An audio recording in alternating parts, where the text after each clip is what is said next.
Primetime has seen a new dawning of an era. A new champion breathes life into the PS division, but with a new champion brings new challengers, all willing to step up and take the gold from the champion's waist. But to prove that, tonight, Primetime brings you a featherweight clash for the ages as two men look to step inside the modern-day Coliseum and fight for gold. Entering first, the challenger, right?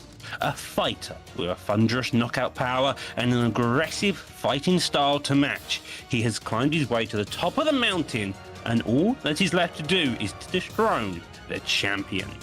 I'm here in the main event of Primetime, fighting for the championship against a dangerous opponent. I'm a happy man. Get ready to hear and new. But for Ripe to become the new champion, he must defeat one man. Enter the champion, B3 Leon Stoltz, a vicious fighter, a man with the ability to put your lights out with one heavy counter. The camp in which he resides, B3, or better known as Bang Bang Bullies, is looking to bully his opponent into defeat here tonight. Champion versus challenger, it doesn't get any bigger than this. I respect my opponent, but I'm still going to beat him and remain the champion. Those are the words spoken by the champion looking to keep his belt. But with all that being said, and the light shining on the octagon tonight, strap in for a wild night of fight that is headlined by a featherweight bout for the ages. Welcome to Primetime! What is going on, you beautiful bunch of savages? I am your host, Sarez, the Looney. Joining me in the commentary booth for this historic card, Primetime 62, is the one and only J-Dine TV and Mr. Humbledink. How you doing, lads? Oh my god, I'm back! We're back! It's Primetime 62, it's Stoltz versus Ripe! I hope everyone's excited for this. What a night we have as well. Not only do we have these fights, Cyrus, we can't allude to the fact there's a UFC tonight as well, so we're building up to that. There's some magic in the air, J-Dime, tonight, and look at this, the co-main event, Trixie versus Optics. I cannot wait. Man, I can't wait, especially seeing Trixie fight, because the last time I seen Trixie fight, he put on a dominant performance. The last few times he's performed, he showed that he's the man. He's the man, the myth, the legend, BFAP Trixie. And then we got Leon Stoltz versus Ripe, which should be a great event, Humble. Yeah, definitely it will be the Cyrus. And you know, there's some fantastic fights throughout the card tonight. You're looking at that main card, it's absolutely stacked. You likes to Chopper Reed as well. We know he's a champion in another promotion. You know the performances he's had recently in Primetime. But looking throughout the card, there is some fantastic fights, Cyrus. Which ones stand out to you the most this evening? As always, brother, it is tough to pick out some of these fights. Honestly, bro, killers top to bottom as always, but looking through them as a whole, the first fight, to be honest with you, KM Caliber up against TM Toasty Toes, as silly as that may sound, being the very, very first fight of the evening, we always like to kick off these nights with with absolute fireworks. And these guys coming into the season maybe haven't been as active due to some other reasons going into it, but they are at a really, really good spot now to meet up. Top level opponents, veterans of the scene there, J-Dime, KM Caliber, TMF Toasty Toes. I know that you know those names regularly. They have fought the who's who over the seasons, and now they match up to kick off this card, leading on to Sambo War and TMF Chinsworth as well, which is also another really, really highlighted fight for me. And Sambo War versus Chinsworth. I don't remember ever watching Sambo War fight. Have I watched him fight, Cyrus? Or is this the first? I'm not too sure if you've called his fights particularly in the past there, brother. He's definitely fought on our live cards. I know you have them, Mr. Humbledink, of course. But, yeah, no, honestly, man, these fights as a whole. Another one to keep an eye out for, Killer Jake. Obviously coming through, trying to represent those CW boys. And he's going to be matching up against EK Tadpole, who had a standout performance last event. Obviously coming with that grudge matchup that he had against Luber over there. So both guys look really good in that fight. Tadpole looked newly kind of focused, and Killer Jake always brings that action there, Humble. So interesting to see how those two match up. Any particular fights that stand out to yourself, brother? Fights wise, yes, lots, but obviously people, performances, things like that. People coming over. Samba was a fantastic fighter as well. 1-0 currently.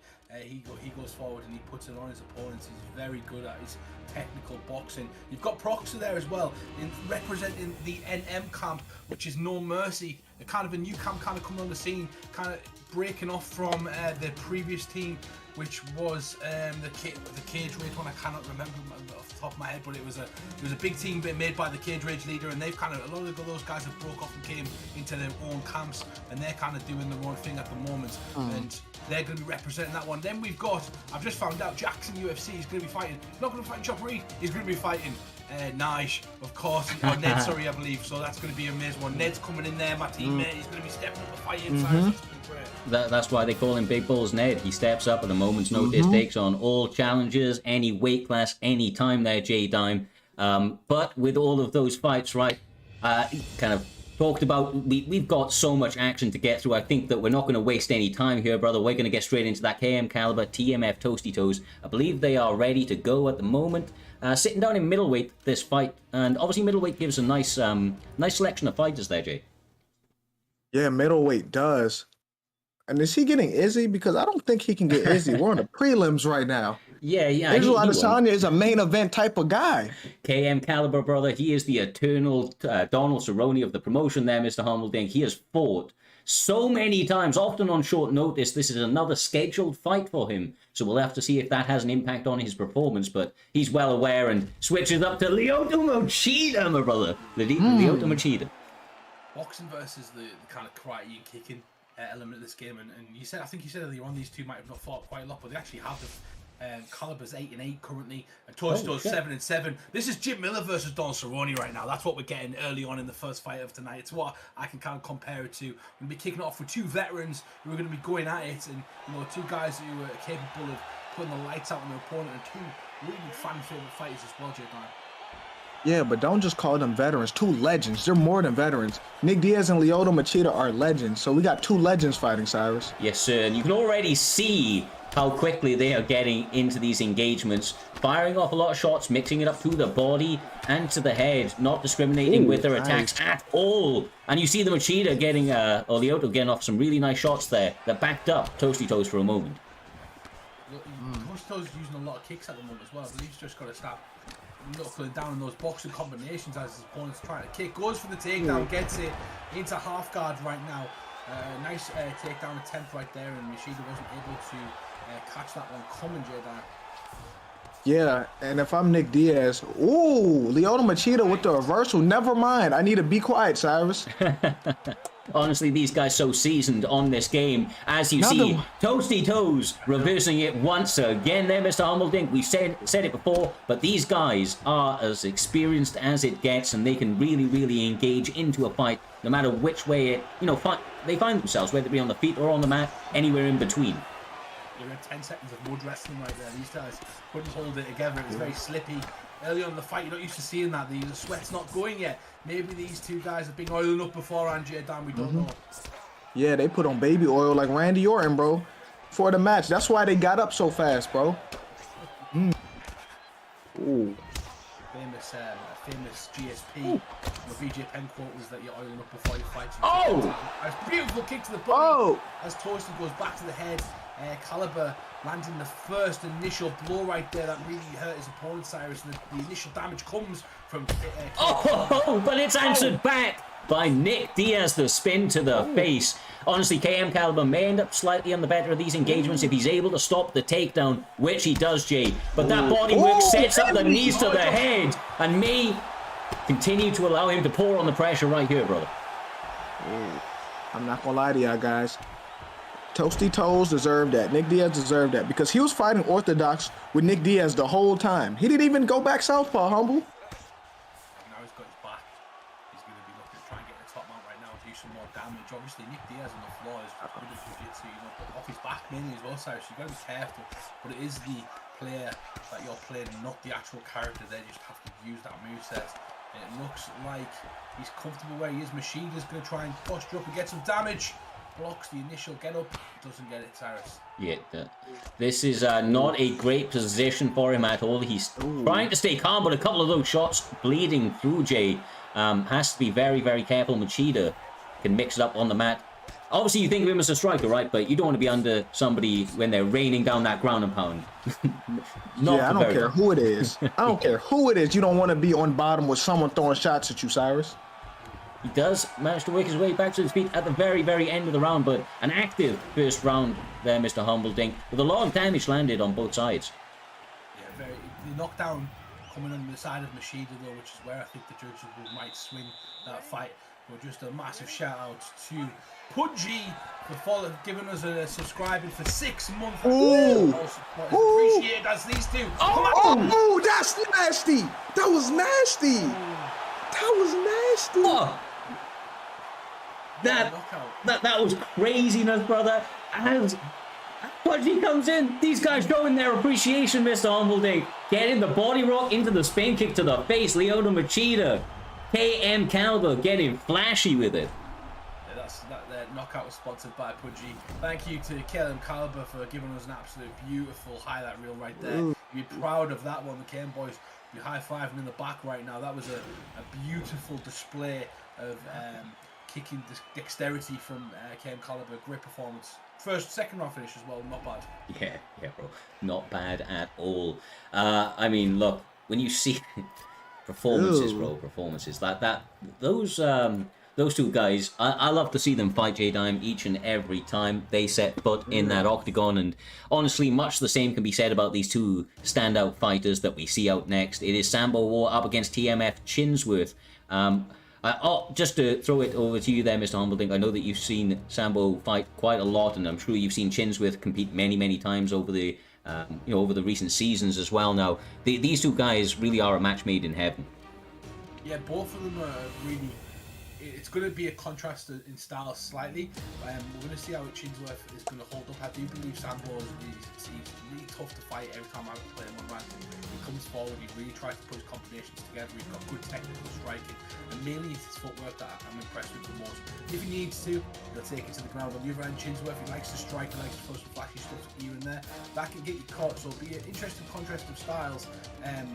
But it's going to be a fantastic matchup, and I'm just checking the weight class right now, welterweight as well. It'll be interesting to see who these guys kind of pick to make these styles here. And Humble, you said you're familiar with Sambo, right? With Sambo War, right? Yeah. That's what you said? Humble, so does he be whooping your ass next, bro? Does he like whoop you too? Because you always say, I'm familiar with this person. So does Sambo War put you through the dirt, Humble? Most people beat me up, J Diamond. That's how I learn about them. That's what you've got to do. You've got to take a beating to know your. I agree with it. You got to take a beating. I agree with stuff, that. You know. I agree with that 100%, Humble. I say that all the time. I agree with you. You got me there. These two 100%. Fighters right here, guys. I think this is an interesting matchup. You were saying there, Mr. Humbledink. Obviously, be interesting to see who they pick. Robbie Lawler up against Jorge Masvidal, the boxing of Chinsworth. I've sparred this guy maybe. I think we're about 700 or 800 fights deep. We have had a lot of fights, and his boxing is sensational. He does have lights out takedown defense. It's all about which Chinsworth shows up. If he's able to kind of calm himself going into this one, Jay, bring his best side. And similarly to be said about Sambo, right? He's going to bring that full mixed martial arts array that Humble was talking about to really offset somebody like Chinsworth, who is like a flow state fighter. Man, I love the Robbie Lawler pick too. Because Robbie Lawler's underrated. Everyone likes picking, the Jorges of the division, but Robbie Lawler's really underrated. His hands are official, Humble. Yeah, Robbie Lawler got an upgrade as well after he beat Nick Diaz, and it was a good significant update where you could actually hang with some of the best characters in the division, people like Robert Whittaker. And welterweight's going to be interesting because I don't think that got touched. I'd never understand that with them, but.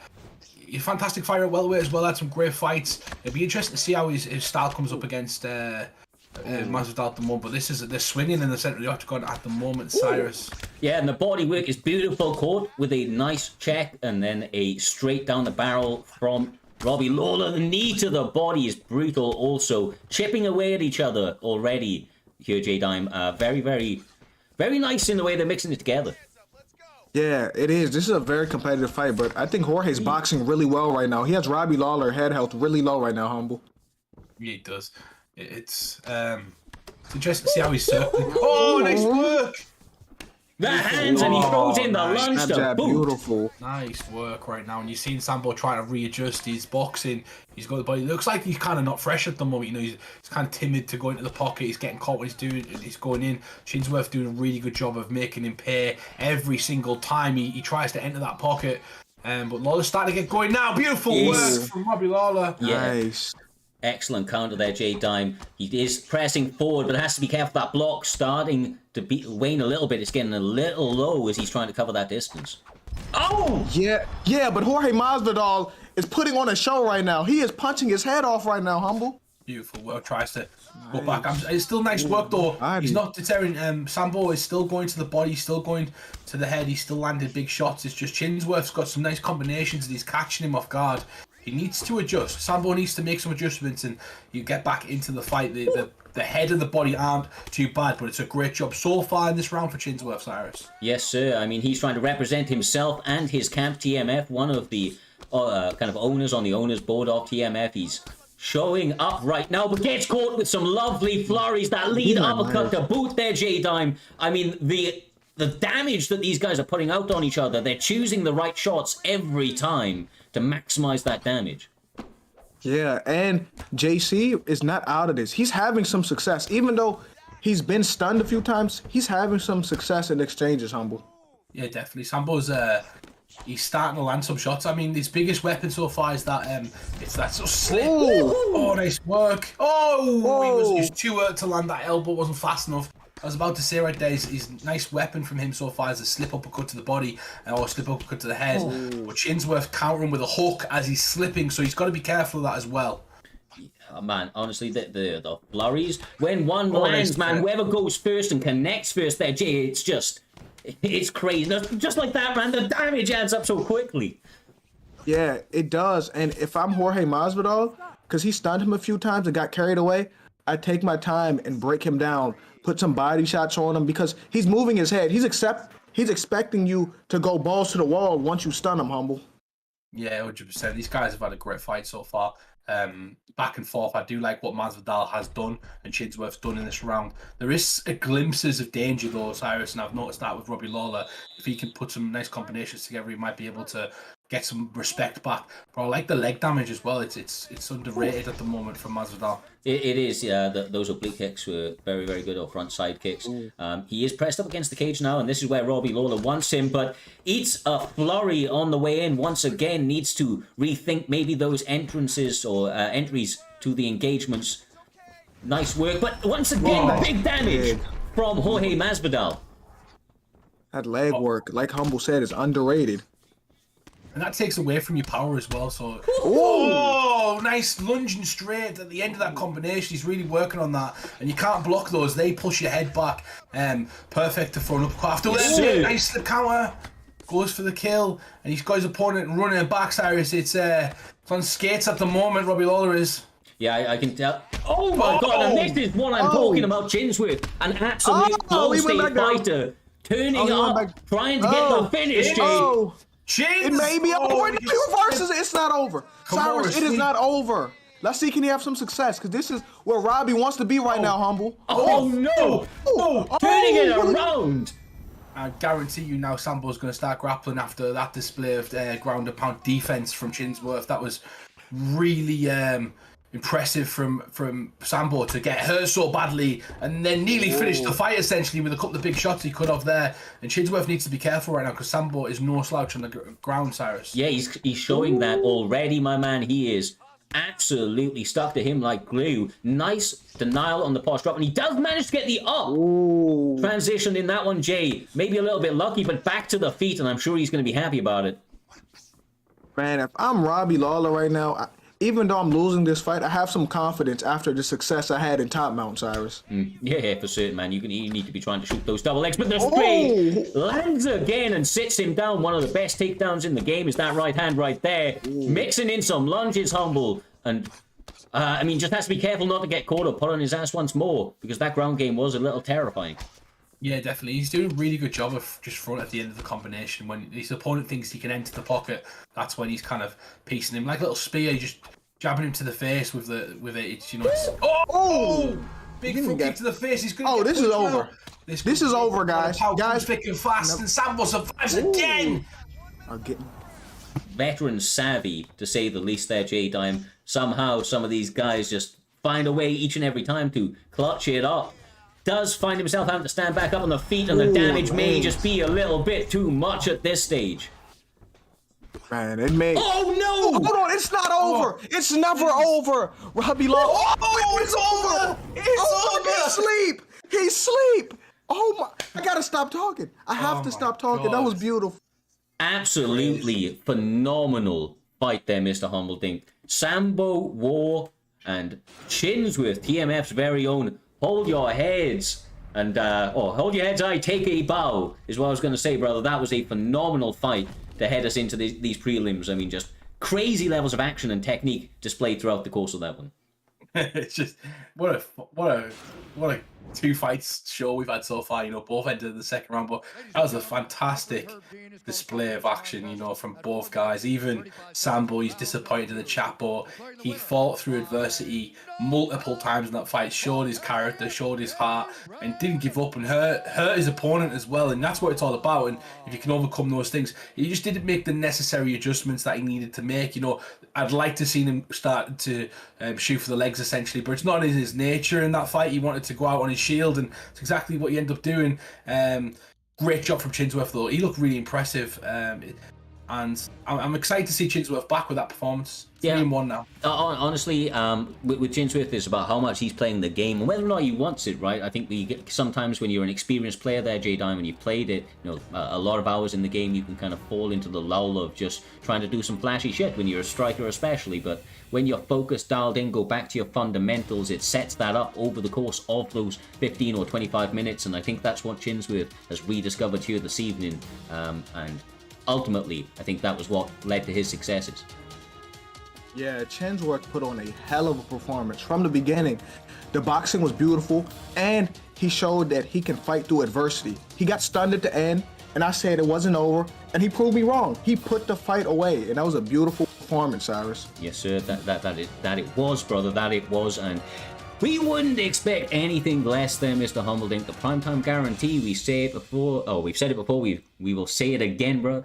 This thing is real. It exists. It happens each and every fight, event after event. They continue to get bigger, better, and continue to amaze us and entertain us after we think that we've seen it all. They continue to turn it up to that next notch, and these next two guys are going to continue to try to follow that trend. It is going to be the one and only Clarky 47 up against NM's very own Proxer. Fighting at lightweight. What do you make of this one, Humble?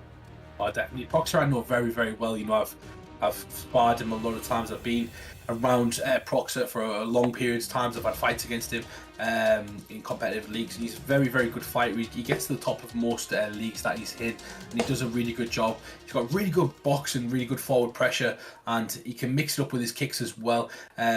Good ground game, but overall, if you can get him on there, you get him at the ground, you can utilize some stuff. He usually doesn't do as well when you start using a lot of kicks against him. So it'll be interesting to see, because Clarky has done exactly that and Big Pettis. We'll get a chance to see how he can kind of overcome that. But a Conor McGregor versus Anthony Pettis pick, I like this fight.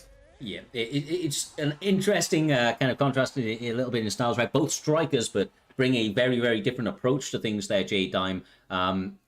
Same thing as always with Anthony Pettis. I kind of similarly to what I said about Chinsworth in the last fight. It's about keeping it fundamental, at least early on, and looking for those openings. You can get sucked in to the flashiness that character pick can allow you, and sometimes that's just not going to get the job done, especially as you move up the competitive level. Yeah, I agree with you 100%, Cyrus. And Humble, why did you give away the scouting report? You said he doesn't deal with kicks well. You don't think his opponent hears that? When I see Anthony Pettis, I thought that might be, a key little element. When you're kicking against him, sometimes he struggles to deal with those kicks, especially the low ones. Ooh. As he's coming forward, you usually got the body, but Clarky not doing any of that at the moment, and Proxer able to kind of push him down and land combinations at will, Cyrus. Walking into the danger zone, up against Conor McGregor is never a smart idea, especially when he's controlled by NM Proxer, and he has an absolute plethora of shots to choose from, J-Diamond. He's choosing them right here. absolutely tearing away at Clarky's head health early. Yeah, I think Clark is fighting at the wrong distance too. He's letting Connor box his head off. This is what I think he should do. He should get in and out the pocket. You should throw some jabs, throw some straights, and throw some leg kicks off the back foot just to get away from Connor, Humble.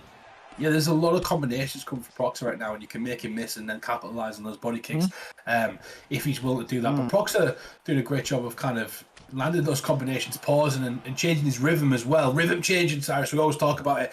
I love a good rhythm changing. It's exactly what Proxer's doing with certain combinations. Clarky trying to find his distance still. Good body shot there, though. That's impressive, and a nice leg kick check. Yeah, I think the key to it is he has switched stances, and that is now opening up the power kick to the body, obviously chopping away that inside inside leg if he wants to as well. But of course, Connor has that option as well. So we will have to see it right now a little bit better from Pettis, but the kind of flurries are just swarming him. I mean, when Connor goes first, it's there's a difference, man. You see the damage is different, Jay. Yeah, but if I'm Anthony Pettis, I gotta stay on my back foot, mix up the kicks, and I gotta weather the storm because Connor gonna gas himself out fighting like this if you make him whiff, Humble. Yeah, 100%. You got to make this. You're up Clarky right now. You've got to make this fight go as long as you possibly can. You know, that's going to give you the best chance and not take too much shots on your block. You know, because the bleed through, that's what people don't realise about this game. There's a bleed through on the block. If you can get it down, the bleed through is more significant. And when people like Connor, who've got 98 power, I believe, still in that division, he's able to get significant bleed through, and that's able to give you the opponent a tough time later on in the fight as well, even if your stamina's low. Yeah, exactly right, brother. Exactly right. And oh my God, that left hand, every time it lands on his opponent, just like a heat seeker, does absolute monumental amounts of damages. But the nice step off from Clarky and being a little bit more elusive is definitely going to, pay dividends for him if he's able to keep it up.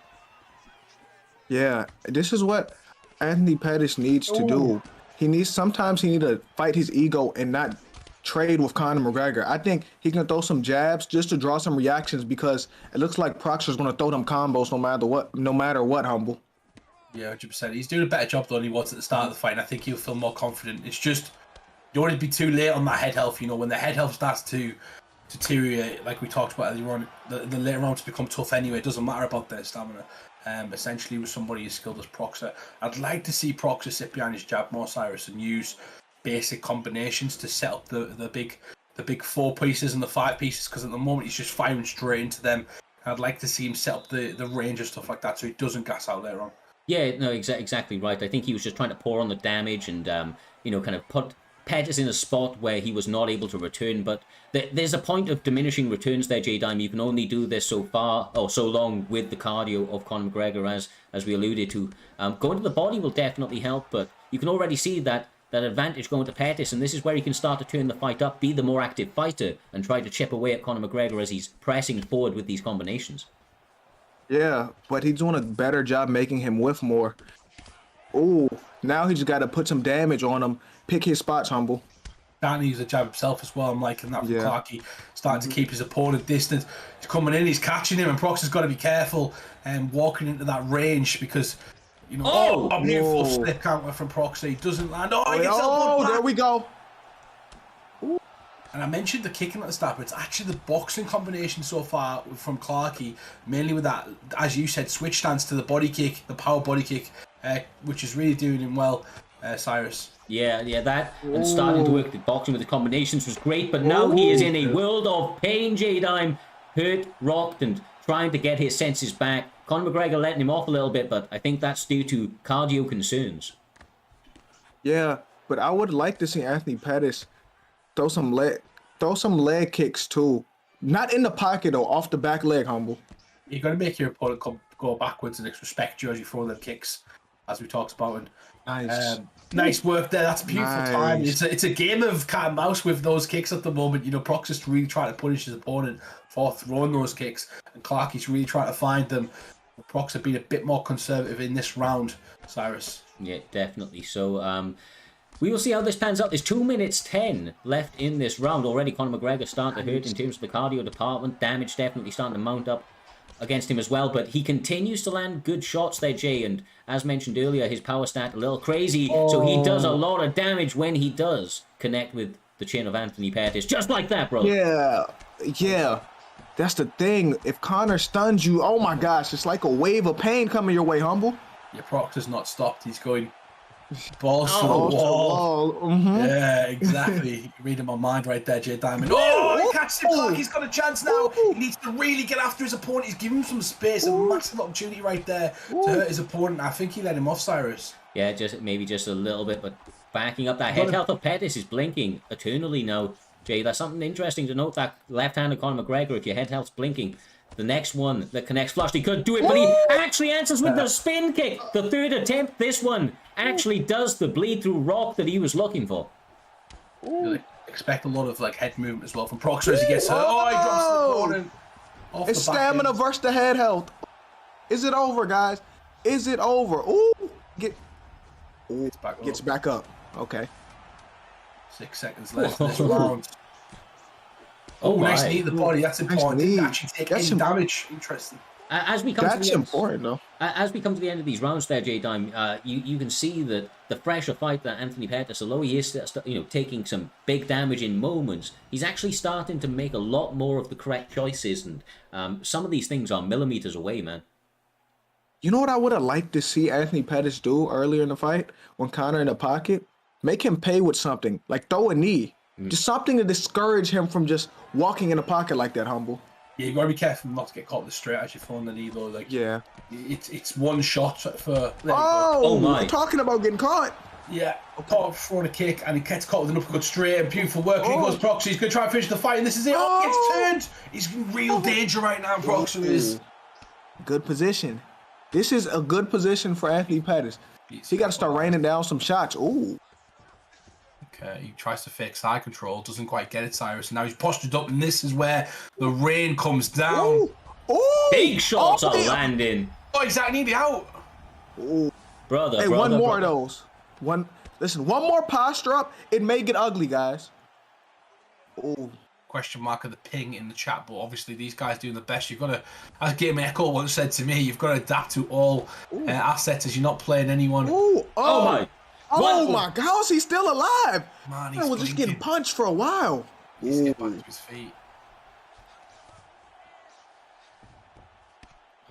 Nice work. He's looking for the posture, but as you can tell, Clarky going to half guard right now. Proxer going for the sprawl position, gets it, Cyrus, and now it's going to be Clarky just getting away with that body work. But does he need a finish? Does he need to be more active with trying to get a finish, or does he need to be patient here? Yeah, I mean, I think that he needs to go for the finish. I don't know if you agree. I would not feel comfortable, J-Dime, thinking that I've won this fight. It's been back and forth, but some of the biggest moments come in the way of Conor McGregor, so that finish needs to be actively hunted, and he now takes his back, and he may flatten him out. Proxer all over it this time, my man, but not a great spot. I think he's hunting the finish. You said he probably need a hunt for a finish. I think he's hunting right now, and it may be over for Connor. It was a good He's job still alive, surviving Humble. there. Tries to get the get up. It's the most obvious one, you know. Proxer's better than that usually, so it's interesting to see him go for that. Desperate time. Desperate times call for desperate measures. Because at this point, he may be panicking right now. He's on his back with no stamina, with Anthony Pettis on top of him. So he may be panicking right now, Humble. Oh my God. Brutal shots continue to land. This ground and pound, I'm surprised that there hasn't been a finish from it, quite honestly, there, Humble. It always feels like there's one punch away, and he's got cardio to do it. Yeah, Clarky's letting back to his feet. He's fancying his chances right now, but he's forgetting Oh, what a weight with one of those shots. Proxer got nothing left at the moment. Good head movement from Proxer to get out of the way of that shot. He does have good head movement usually in a fight. Oh, he gets rocked. Oh, he may put this away. Oh. vital head movement, as Mr. Humbledink was alluding to, just about surviving that flurry. But does get caught the double jab! He gets him. death. Hey, this fight is going to end. This fight is going to end soon. I don't care for 16 seconds. It's going to end soon. Someone's getting put out in these 10 seconds. Oh, there it is! Oh, 3, 2, 1, he survived. I thought he was going to get put out. I thought. Well, which way is this going, Humble? This is craziness, bro. And now it's time for sweaty bum time. You know, these guys don't know who's going to win this fight. Proxer, I believe, should have been a bit more conservative at the end. I don't know how he felt if he won the first and second, but I believe he might have got the most rocks. The third round, definitely, in my opinion, went for Anthony Pettis. I've done tests on this. I know that the third round weighs more. To How the are we judges. judging the second round? How are we weighing the second round? Yeah, we'll see. Let's have a look. And the Herb Dean's about to raise his hand. Who's it gonna be? Bruce Buffer announces that the winner is Anthony Pettis. Pettis. Showtime. Holy Pettis shit. with the win. He left the great last. He left a great fine. last impression. That third round was a monster round for him, and it ultimately won him that. Jump from Clark. He suffered some adversity, but as we said early on, Cyrus, you had to Proxy slow down slightly. Yeah, exactly right, man. He came out of that fight and was fighting it like there was a 5-minute round ahead of him, but no, there was 15 of those minutes ahead. Humble, and unfortunately the cardio was not able to hold up, but he did seem to make certain adjustments to it. I do think that a lot of it goes to the adjustments that Clarkey made, especially towards the midpoint of that first round, where he started attacking the body often and early, started actually landing some of the better damage towards the first end, and slowly and steadily built up momentum that allowed him to get that victory, especially in the eyes of the judges, that third round being probably a big part of that for him. But with all of that being said, brother, we have another fight up next, which quite honestly is a fight that we didn't mention at the beginning, but we probably should have. LW Nige up against Vex Hookery. Vex now reforming, of course. Hookery, one of their namesakes. He is a great fighter, looking to do great things within this promotion. But he has a dangerous rising star up against him. LW Nige, looking to make waves here in prime time. And this is the fight he definitely needs to win in a big way to start to propel himself up those rankings. Yeah, definitely. He's got a currently even record. Nigel's an exciting fighter. Came back a while back and wasn't happy with the performances he was kind of having, and now he's kind of pulling those performances back where they need to be. In Hookery, he's joined a lot of camps and he's improved a lot over time, and you can see that with each performance that we've seen in Primetime and other leagues as well. And he's a really exciting fighter. And it's the first time we're moving to the bantamweight division, and I believe one of the future champions of the division, Sean O'Malley, versus one of the future contenders of the division, or maybe champion in the future as well, Song Yudong. In my humble opinion, these two guys are going to be up there. Yeah, these guys are going to be up there, and we get to see it so far. And they've had some fights though, J-Dime. 7-2. Yeah, but we know that doesn't matter, Humble. We've watched someone that was like 10-1 against somebody, and a person with one win, Yeah, you're right, because you're right. it's different when the bright lights are on the people. I think we say this every week, Cyrus. Yeah, at least once, brother, because it's absolutely correct, and it's about rising to the occasion. We will see who is able to do so here this evening. LW Nige with the O'Malley pick, already landing a lot of good shots on Hookery, making him back up against that cage line. This is not where you want to be against O'Malley. He has that entire cage behind him and is making this feel a little claustrophobic. Yeah, definitely very even in bets as well with these two right now. Hookery just taking it maybe from that the picks, that the amount of fights they've had, and the wins in his favour. But I know Nigel's from an area close to me, and he's a fantastic competitor, fantastic guy, really exciting, likes to put it on. He's using his reach really well right now, but needs to avoid the boxing combinations from Song Yudong, because he's got really fantastic strikes, especially with the hooks. Yeah, a lot of power in those hands, right? But it's hard for him to land it right now because he's being beaten to the punch, J-Time, with every single shot landing on that head or the block of Hookery right now. Bro, he's going... Listen to me. He's going 100% pressuring him. He has not taken a back step. He's going balls to the walls, Humble. Yeah, he said, fuck that 7-2. I'm going to show you guys what's up. He hasn't actually took much damage as well, which is really impressive. He waited it! Oh! Nice work right now. He's just... Oh, he nearly gets pulled back. He gets him back with his own. Pull back from Big Nige. Can he get it? Brother. This is madness. Honestly, LW Nige having a standout performance so far. J-Time trying to get the job done here, as you said, continually walking forwards and looking for those openings. He has not taken a back step. Like, he's walking straight forward, Humble. Yeah, he is, and he's putting it on him, and adjustments need to come thick and fast from Hookery. He's not made any yet. I believe he's struggling with the reach and the dexterity and the combinations that Nige is throwing absolutely everything at him. He's throwing hooks, straight punches, head kicks, keeps, spinning back kicks, there's elbows, there's nothing that he hasn't thrown so far, and he's not thrown one thing after one thing continuously as well. He's mixing everything up really, really well, Cyrus. Yeah, he really, really is, man. Like I said, the variance in his shots, the shot selection as a whole, the creativity that is on display is fantastic. But as you mentioned, gotta be careful of that power and the boxing of Song Yadong.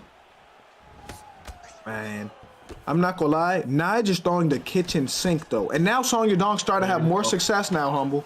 Yeah, he's backing up. When he gets him to the fence, he gets good success, but he needs to find a way to back him up. He's not really utilising his jab, as Doc would say.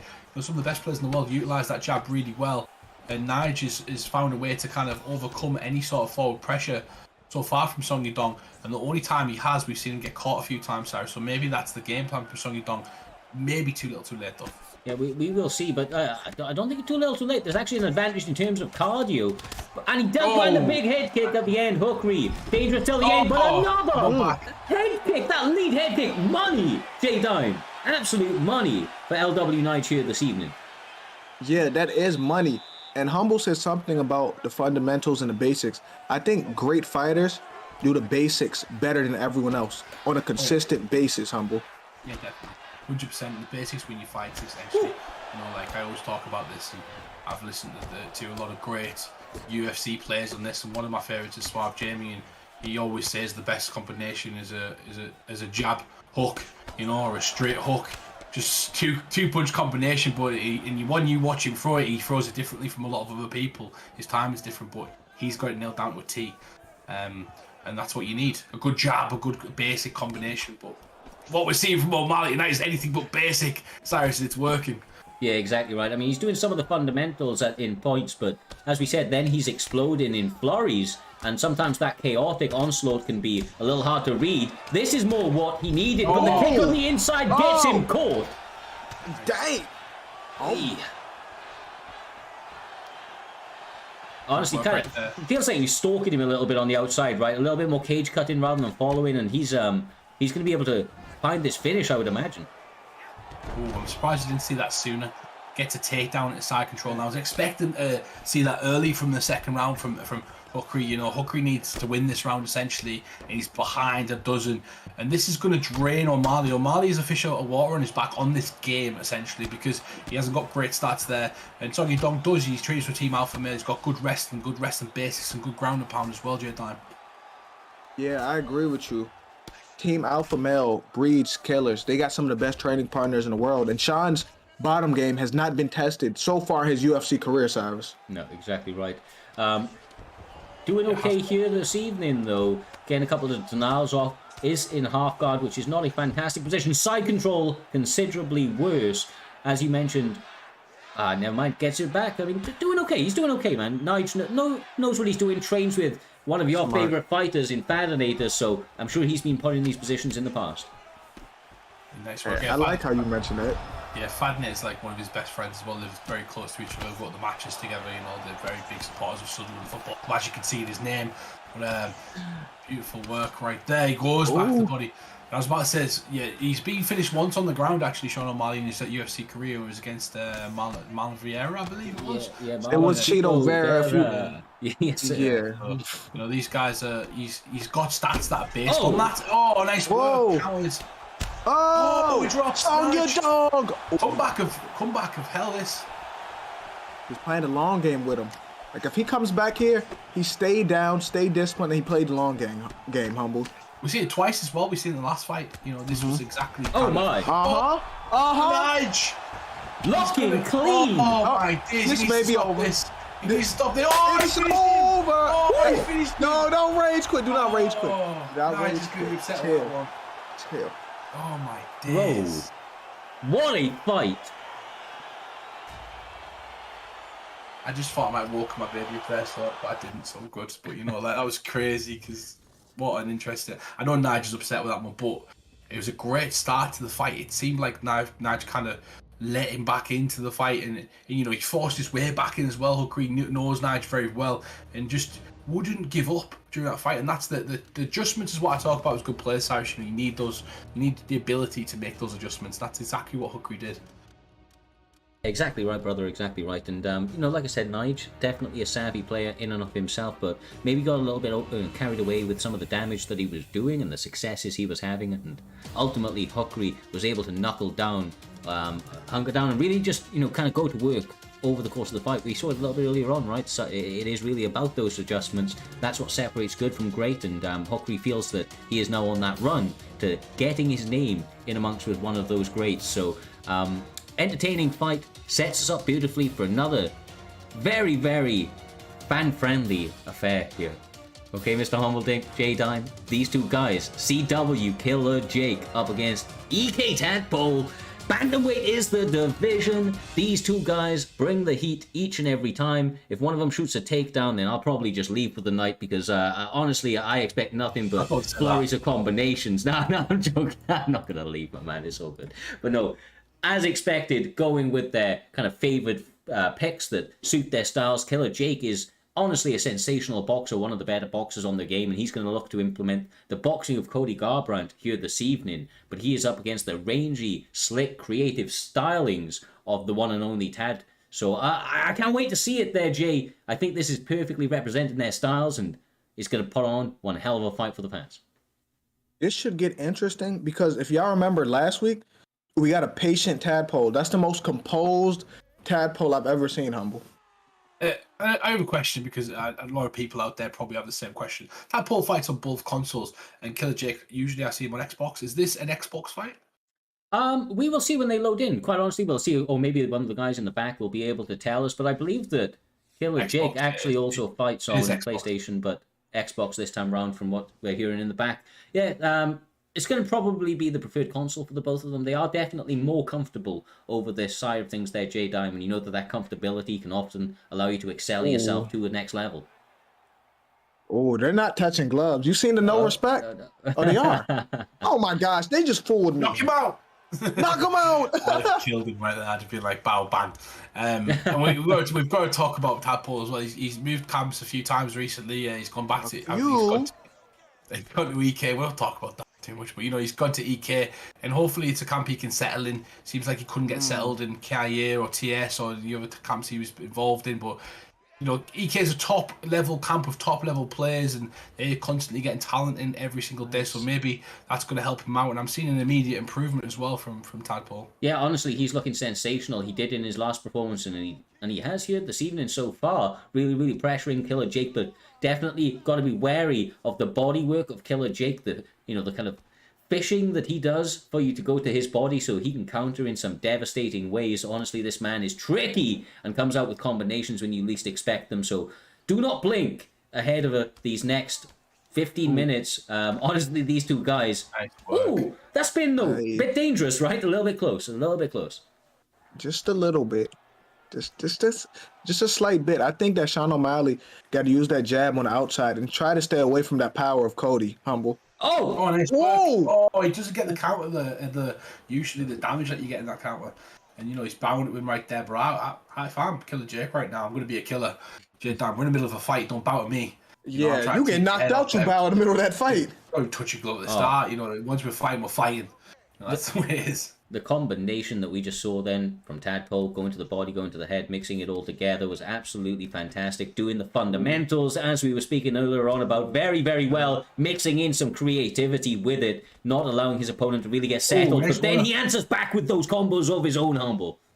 Yeah, definitely. They're very even at the moment in head health and body health. The stamina as well from both of them are very even. And it's because Sean O'Malley doesn't pack the same amount of punch and power as Garbrandt, but at the same time, Garbrandt's got that chin, so you got to be careful. Only one shot from Tadpole can end that fight, and I guess it's a very similar fight in that aspect. You've got one guy with a weak chin and one guy with a lot of power. Yeah, exactly right. Oh my! Ooh. Some of these exchanges, Jay, are getting dicey. A minute left on this round, and anything can happen. Yeah, anything. Oh, anything can happen, especially with these two. Very nice work right now. Sorry, Cyrus. No, I was just going to say they're kind of like dancing around each other, looking for one guy to make a mistake, right? Little interruptions on the stream, but it doesn't look like that seems to be impacting their ability to fight. Very, very much pressing this. Lovely catch with that combination. I seen Tadpole kind of adjust slightly there. It was a really nice adjustment. He just basically took his foot off the gas slightly. He started to use the counters a lot more. And what that does is open up that stamina. I say that, and he goes for that. Oh Oh, my! it's over. Oh, it is my. over. Cody Garbrandt is asleep. Nice working. Tadpole gets the win in the second round. Beautiful work. Really measured approach from Tadpole. I think he's looked the best he's been looking recently. He's definitely improving a lot, Cyrus, and you can see that in his performances week in, week out. That's no disrespect to his previous performances, but a lot more conserved. And those sort of crazy combinations, the crazy antics that he likes to throw, the spinning kicks and things like that, he's done them once or twice around and they've landed every time. Yeah, look, when he's getting creative out there, now it's all set up by the fundamentals that he has always had and is now quite clearly refocusing himself on there, Jay. This is a scary, scary kind of vision for the division potentially, when you've got a man like this coming at you, quite clearly can hold his own on the ground, but has absolute lightning striking with all sorts of chaos. It's almost like Yaya Rodriguez at this stage, right? He can do all the fundamentals, and when he's bringing all of his tools, together, he just has a lot of options. Was able to make that fight look relatively easy, and honestly, if you don't know who Killer Jake is, look him up, man. This guy is a savage. Nobody kind of just dances around him and picks him apart like that. Like that fight right there. Yeah, 100%. And Tadpole's doing really well. If he wants to come back to PlayStation next week, I'd love to invite him back for a bit of a scrap. He has been talking a bit of crap in the chat. Is that a call out? Yeah, 100%. Is that a call out? It's 100% a call out to Tadpole for next week if he wants to fight in the chat. Got some beef with Sato right there, and I'd love to fight me. It's an interesting fight as well. I like the way he's fighting at the moment. It's good. Well, the former teammates, the KIA leader versus a former KIA member. Well, with that potential fireworks fight that may be made in the future, we propel ourselves, lads, onto the featured fight of these preliminary fights here on Primetime 62. It is going to be NM's very own Chris. He's going to be fighting VUK Gaming. Welterweight is the division there, Mr. Humbleding. These guys have earned this spot in this featured fight, positioning. Well, what can we expect going into this one, brother? Well, the Chris is that currently he's coming from the Xbox side, so I don't know too much about that side, but I do know what gaming is. I'm sure he's a YouTuber or a Twitch streamer as well. I've seen his name getting pushed about quite a lot. Currently 2-0 in the PlayStation division, and he's been killing it at the moment, and that's why they're highlighting our prelims tonight. I've just found out Tadpole sold his PlayStation, by the way, so I can't fight him. But it doesn't matter. Well done, Tadpole, and you win. I'm congratulating you. I'd love to fight him. It would have been a good fight. Anyway, it doesn't matter. We'll move to these two great fighters, both of them undefeated, and somebody's always going to have to go, J Dime. Man, someone's about to fight scared. I don't know who it is, but someone's thinking about that because in the back of your head, a lot of people think, man, what if I'm not undefeated? Like, when you're undefeated, it just looks better, Humble. It's like a mental thing, an ego thing, Humble. Yeah, it's confidence is key. Confidence is part of not just, mentally winning fights. It's part of the actual fighting as well. Your confidence needs to be at all-time high. This is why people get mad when they see people who ultimately believe that they're going to win a fight against somebody who's been outstanding in real life. When they're telling you that they believe they're going to win, they believe that. There's no doubt in their mind. Maybe sometimes, but they have to believe that. That's their job, and you have to do that in these sort of esports competitions as well. You have to ultimately believe you're the best. It's part of the game. It's part of the competition, and if you want to be the best, you've got to think like the best. Yeah, honestly, confidence is absolutely key. And right now, look, VUK Gaming coming into this fight, all sorts of confident. Gunnar Nelson is his pick. That takedown is the game J Diamond. Already, able to get half guard for a moment. Looks to be very, very active from these positions. This is smart. You don't want to sit there and box with Jorge, because Jorge's striking is beautiful. Put him on his back where he don't want to be, Humble.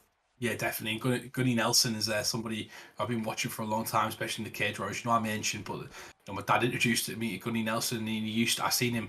He uses his striking and his ground and pound to set up his submissions. He's fantastic on that, and on this game, he's very similar with his great jiu-jitsu. You seen that match with Damian Maia, he hung with him, and it was a fantastic, absolute display of groundwork from Damian Maia. But Gunny Nelson is no slouch on the ground, whereas Masvidal, he comes from the streets as a street fighter, Cyrus, and it's going to be tough for for him to kind of utilize that ground game apart from his get-ups, really. Yeah, exactly right.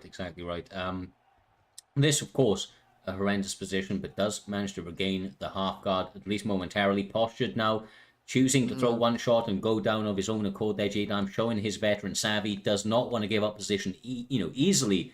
And as you see, clamping down and slicing from position to position very, very easily, to be honest.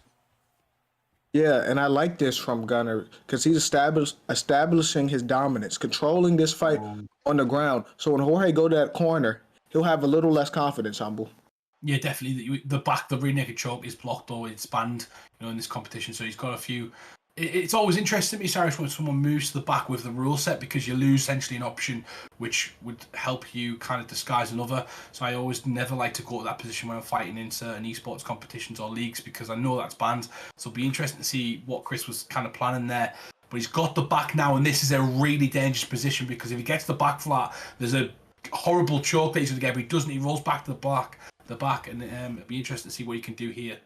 I believe that was a transition right from Chris. He saw that he was getting flattened out, chose to take this instead. Yeah. But as you said, that's the trade-off, right? And having not been able to go for that rear naked choke is a smart choice for him to give up that position. But he's just in a world of pain right here, trying to ride out positions, trying to mitigate as much of the damage that he can. But I mean, the workload that VUK Gaming is putting out there is an active one on the mat. And honestly, he looks like he may be a problem in these grappling exchanges, especially if he's able to get back there over the course of his next 10 minutes or so. Oh, look at that. That's what I mean, bro. This guy, he knows what he's doing down here. Yeah, I thought recently he's really good. Did something similar to myself. He's got to think about not getting gassed out. And look at his stamina. He's done a fantastic job of not doing that. On the other hand, J-Dime, you got to attack the body if you're Masvidal. You've got to hit that body. You've got to make your opponent lose stamina, so you're going to do better in those grappling exchanges when it does go there. Yeah, when I fight a grappler, I go for the body and occasionally mix in leg kicks because that body will wear him down a little bit, Humble. Yeah, you're completely right. Nice work right there. Going back to the body.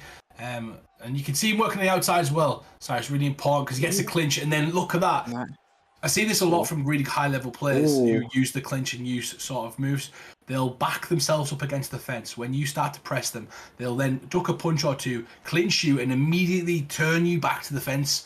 And that's how they kind of get the takedown. And instead of shooting from opening positions, they're using the cage and they're using their back against the cage to switch position, essentially. Nice. It's really clever. Yeah, spatial awareness is absolutely key. The trickery that can be employed by some of the grappling specialists is amazing. But right now, Jorge Masvidal getting some of those hands running. Is he able to stop the takedown? No, he's not. He's not able to stop it. And now, Gunner has a lot of time to work, too.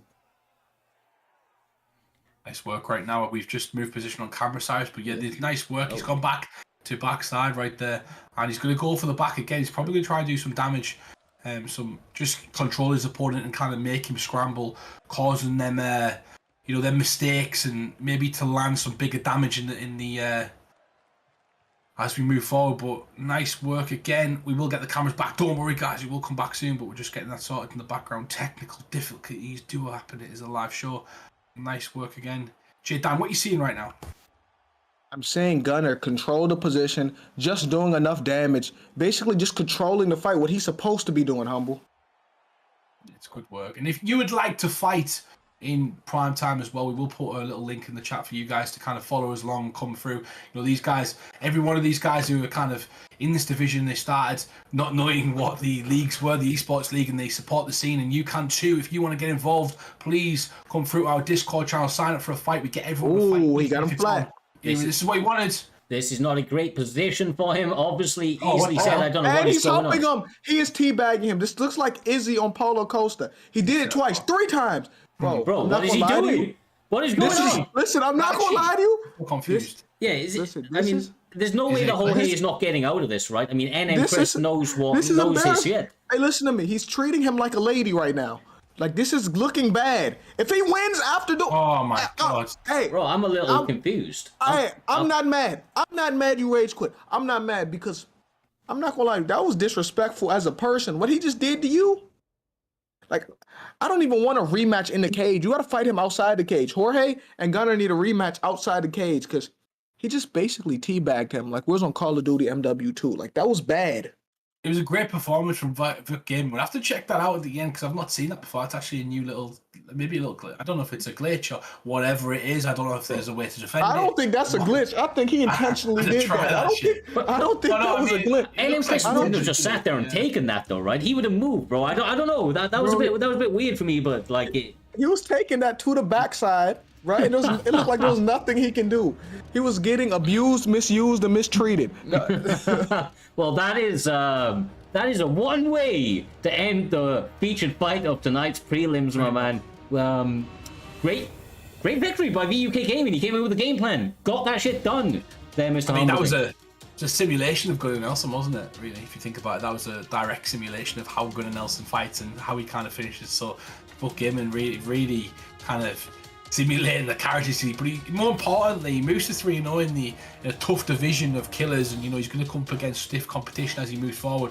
Chris has got to be angry with that one because he didn't really he didn't mitigate a lot of the grappling, and if we're not being honest, apart from that last sort of sequence right there, he was already kind of losing the fight and pretty much all of it as well. And Foot Gaming kind of did a fantastic job of stopping that, and it was all down to the skills and the grappling of Foot Gaming. He's going to be tough to kind of come up against. I'm sure Bang Bang's got his eye on him. Yeah, won't be surprised, brother. Would not be surprised. But crazy night of fights all around. I cannot wait to get into the next one, my man. Main card is ahead of us there, J-Dime. There is, on this next fight, one change. It's one of two changes here this evening. As we mentioned, Big Balls Ned stepping in a little bit later on up against Jackson UFC. But the one that is next on the show is S&B Brady, looking to turn up and fire all that action in the way of BFAP's Dirty Dave, two of the more high-level opponents you will find on the competitive circuit, and a bit of a contrast in style. I cannot wait to see how they match up there, Jay, and who's able to implement that game plan going into it, because I think we're going to see pretty quickly which way it's going to kind of go. Well, unlike some people, I love watching Dirty Dave fight. The ground dominance, it's effective. I love watching him fight, Cyrus. He's an entertaining fighter, brother, through and through. Quite honestly, there's beauty in the technique. The way that he approaches the game is a little bit differently. Obviously, he spends a lot of time kind of like, I don't know, almost like Max Holloway, Mr. Humbledig, in the back, in the training, working mitts, working on his combinations, working on his timing, his spatial awareness between what he's landing on, and making sure that he gets the most effective way to approach this game as a whole. He's going to have to be doing all of that here this evening, because Brady is a guy that also has a lot of fundamental strength, but brings a certain chaos to this cage that can be a little bit hard to deal with in many situations. Now, I have to point this out, right? Brady fought for the title last week. He fought Trixie for the title and came up short against Trixie. He was a dominant performance versus Trixie. And Dirty Dave fought in the co-main event, I believe it was, and he was fantastic. He did as well. He fought mix-ups. His opponent pulled out tonight. So last week he fought the champion. Now he's fighting the number one contender. So this guy is not only he just got beat by the champion, but he's got the balls to take on somebody who's 31-12 over him, and somebody who's known for being fantastic amongst the community. So credit to Brady on that one. But credit can be due. But at the same time, he has to win this fight, because if he wins this fight, he puts himself right back in the picture for another shot at Trixie in the future. But ultimately derails a fast-moving pace from Dirty Dave, who's been propelling himself towards that title again. He has, and Dirty Dave's actually gone Jose Aldo, but don't let that fool you. He will grab you in that clinch and trip you, put you on the mat should he need to. Full mixed martial arts array will be on display, and Brady working those leg kicks with Volkanovski beautifully to start out. Yeah, I mean, fast action there, Humble, already. Yeah, definitely beautiful Nice. body hook. I'm really liking what I'm seeing from Brady so far. I'm just waiting for Dave to kind of explode into sort of the game plan that he wants, because I don't believe this is it. Even though he's trying to throw this, he does mix it up really, really well. He should be kind of called mix-ups, he is a fantastic fighter, but he likes to use that ground game and frustrate his opponents to make his life easier on the feet. And what you're seeing so far is Brady really doing a good job contesting, if not winning the exchanges, J-Dime. Yeah, Brady's having a lot of success.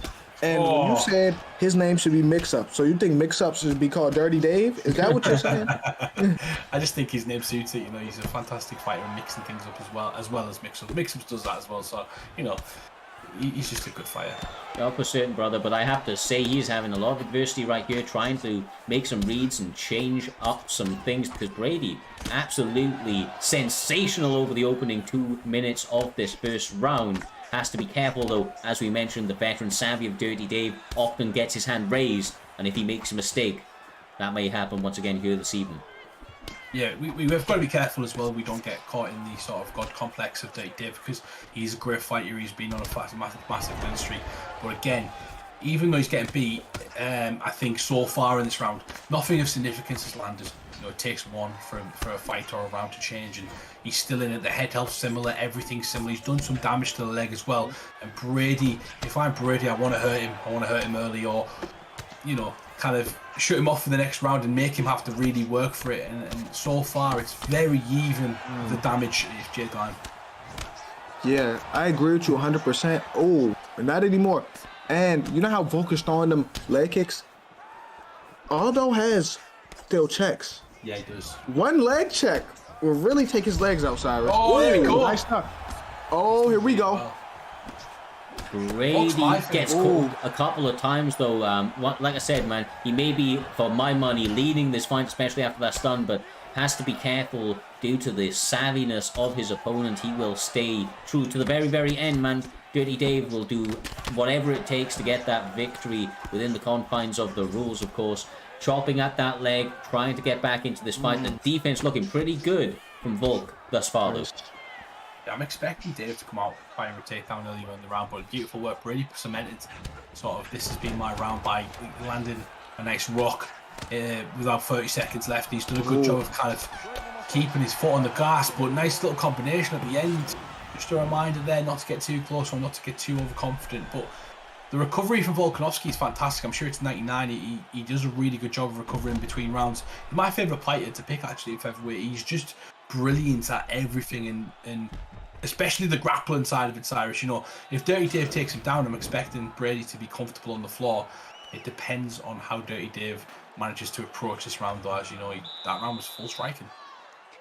That it was. You like you say, you have to think that advantages would be in the side of Dirty Dave going into it, if he was able to get it down to the mat. But I think that a lot of this is down to the fact that Brady just isn't paying him too much respect, right? He's going in there knowing his skills, believing in his abilities, and working his game plan, and as a result, his opponents have to react to him, and so far he's reacting well in this second round.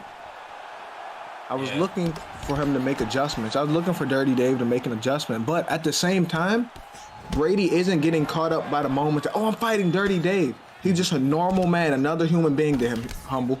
You said that, but he just got caught with a big shot right there. And, no, he did.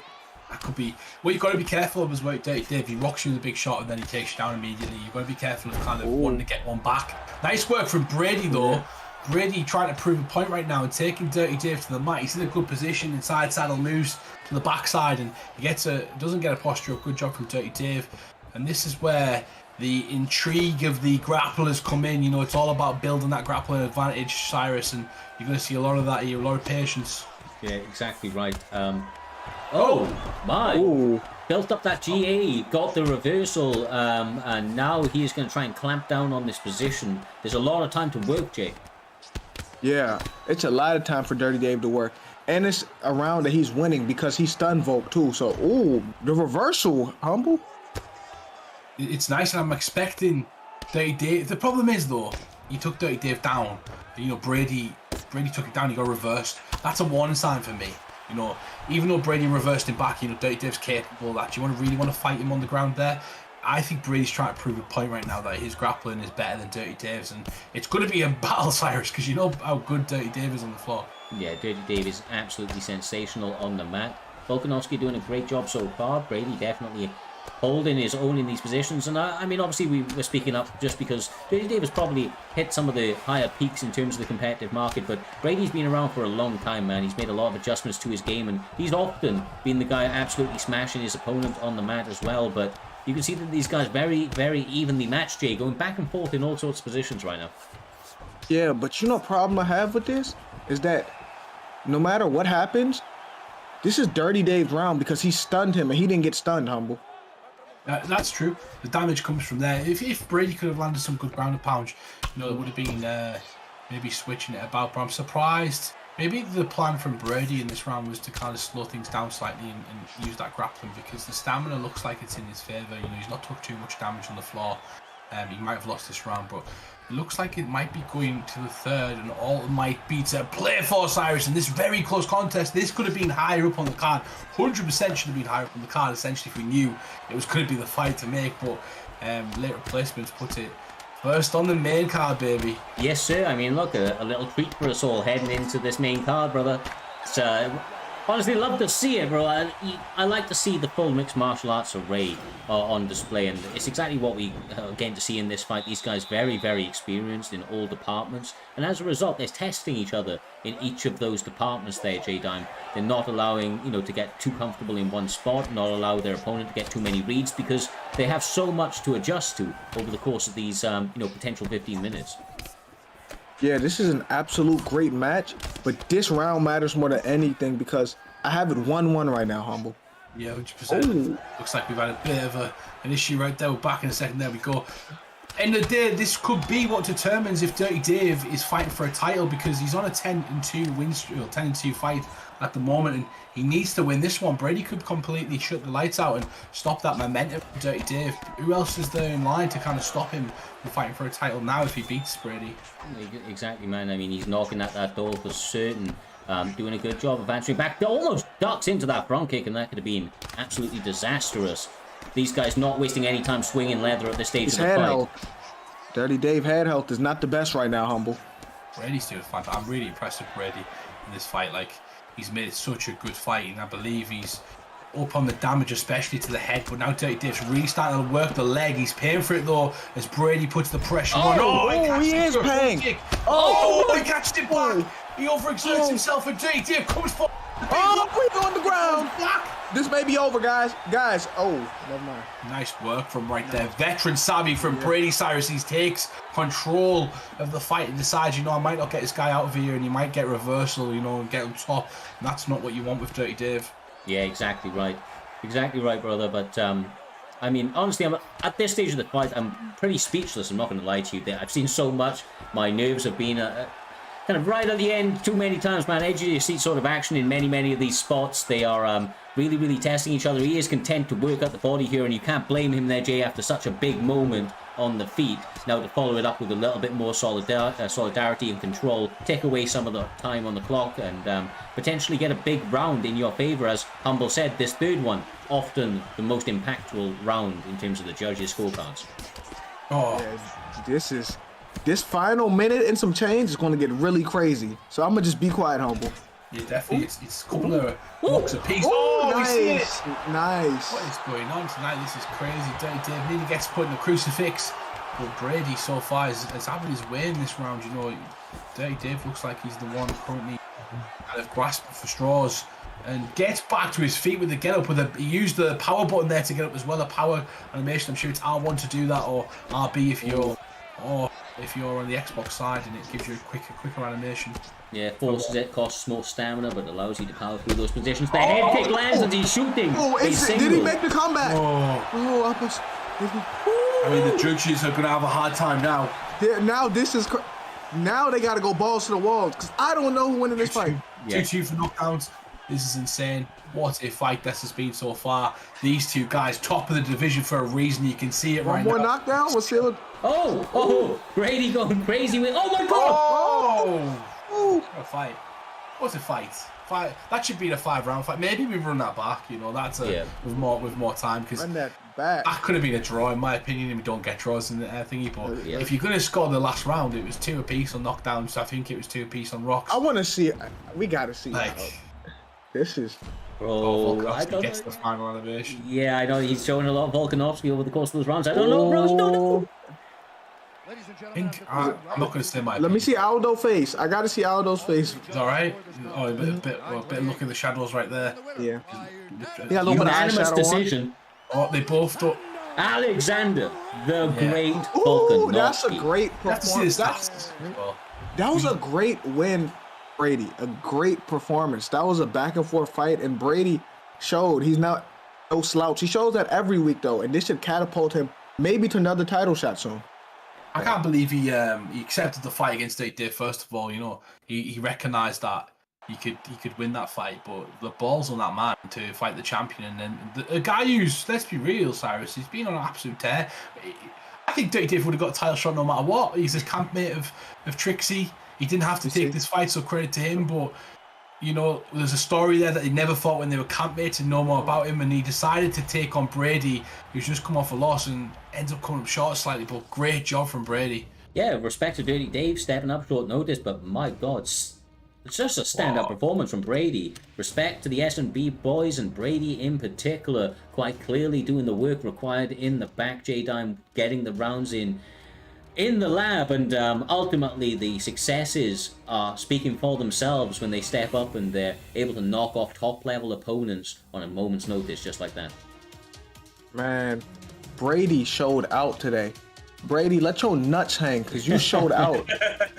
No, like really, let your nuts hang, because he showed out. That was impressive, Humble. Yeah, put a hole in your jeans, let that go, because it was a great fight. It really was. He moves to 8-4. He was currently ranked 8th, and that's going to propel him. He's just beaten number 2 seed, so it's a big jump right there. Move back into that picture, back against them top guys, and it's what you need after a loss to Trixie, because the loss last week from Trixie was a big one, and the confidence is key, as we talked about Cyrus, and the confidence is high from Brady. You could see he made some adjustments, and you could see how serious he was about getting a win back over a guy that, a team that beat him essentially last week in BFAP. Yeah, exactly right. And, just like I said, man, standout performance, take an absolute bow. But talking about S&B and BFAP, we're going from one BFAP and S&B fight to another. This time, S&B Mix-Up's one of the fighters that you always love to see. I know there, J-Dime, going up against one of the most veteran-savvy players on the game, period, BFAP Slick. This man knows what to do on the mat, has drilled every position 1,000 times, and I think that sort of well-rounded experience, training with the likes of Trixie and Dirty Dave and and so on, that really allows him to be kind of take on fights like this at the top level, against people like Mix-Ups on the regular. You know what I feel like? I feel like Mix-Ups is in a war versus BFAP, because every time I see Mix-Ups fight, he's fighting a BFAP camp member. We talk about that, J-Dan. SNB Brady just fought a BFAP member. SNB Mix-Ups is fighting a BFAP member, and Jakey versus Blinkers BFAP versus SNB. We've got a little camp war going on in this card at the moment. That's all I'm saying. Mini camp war for certain, right? And that's one of the things when you and all of your teammates are winning, you're finding yourselves, kind of move up the rankings, move up the cards. Then of course, it just makes it makes for a kind of a setup where a lot of these camps are clashing, kind of luggering of heads repeatedly on these cards, right? And it kind of talks to the levels that have been involved with these camps. S&B a camp that hasn't been around a great deal of time, but they come through in a big way and are really showing up, especially as of recently in Primetime MMA. And here we go, guys. We got another war between SNB and BFAP for the 100th time. The camp war, Humble, continues. 100%. And, we just seen SNB get one up on BFAP right there. And you seen it a couple of weeks ago where BFAP kind of they finished the co-main and main event, Cyrus, in a whitewash of 2-0. So, SNB want to get this back. They'll want a 3-0 them tonight. It'll be a massive feat for them. It's all about improvements, right? It's about who's relevant as well, and you're only as good as your last performance, and that's exactly what they're going to try and prove tonight. And they can get rid of the history of a couple of weeks ago when they got beat by BFAP, and they can turn the tides right now, and that's what they're playing for. Mix-Ups is playing for his camp right now. Here we go. Is there extra pressure on him because he just seen what his teammate did? So he probably watched that and thinking, oh, I gotta outdo him. I gotta do better, Cyrus. Yeah, we will have to see, brother. We will have to see what levels are brought to the game. The pressure is definitely stacked up. The lights are shining bright. Early switch of stances from Mix-Ups, trying to do exactly what his namesake suggests and mix it up to the head and the body. But excellent feinting from Cruz, utilizing some of the signature movement, Humble, and able to interrupt Mix-Ups on the way in. Yeah, nice work right there. Oh, look at that little body shot though from Mix-Ups. It's beautiful work. I'm seeing Cruz chase, and it's interesting because I'm not used to that. You know, Cruz is a counter striker, and we've seen him kind of push the pressure on. Great work from Mix-Ups to get the turn on the clinch right there. And kind of both of these guys are counter fighters, but you do see TJ mixed up a lot go forward, especially the Renault Brow fights. It'll be interesting to see how Mix-Ups approaches this one. Well, I will say that Slick does like to claim that he has one of the best Dominic Cruzes on the game. He has put a lot of hours in perfecting the movements of Dominic Cruz and trying to replicate some of his style. But I have to say that right now, Mix-Up's doing a fantastic job of working that body and maybe getting slightly the better of the combinations. Oh, yeah, you're right. Mix-Ups is getting the better. And both fighters are similar in a way because they both have their own signature movement. You've seen TJ do his signature movement too, Humble. Yeah, he's doing it. He's doing a taunt at the moment, and every time he looks like he's got Slick kind of frustrated right now.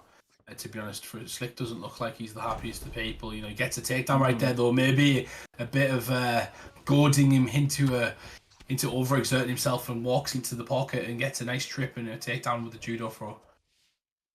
Trouble may now ensue. Lands a couple of shots, nicely blocked by S&B Mix-Ups. Trying to do all he can to stay calm and composed, but does give up top mount here, J-Dime. Being very active, though, and able to get back into the half-guard position. Yeah, I think that was smart for Dom to put him on the ground, to hip toss him, because it looked like TJ was getting what he wanted in every scenario on the feet, Humble. Yeah, 100%. Nice work right there. Now on top mount, and he needs to get some damage off in these positions, though. You know, he needs to really kind of hurt his opponent going forward. Oh, nice. A nice trip right there, Cyrus. Oh, nice sweep right there. Gets on top of him. He's in half guard right now. And this time he's able to stop the transition. Obviously, that is absolutely devastating for Slick Colt. Another one he is able to deny. I imagine a posture up and heavy ground and pound is about to ensue. Actually able to block quite a lot of that. I mean, that's really important in those situations to get a post of the shots.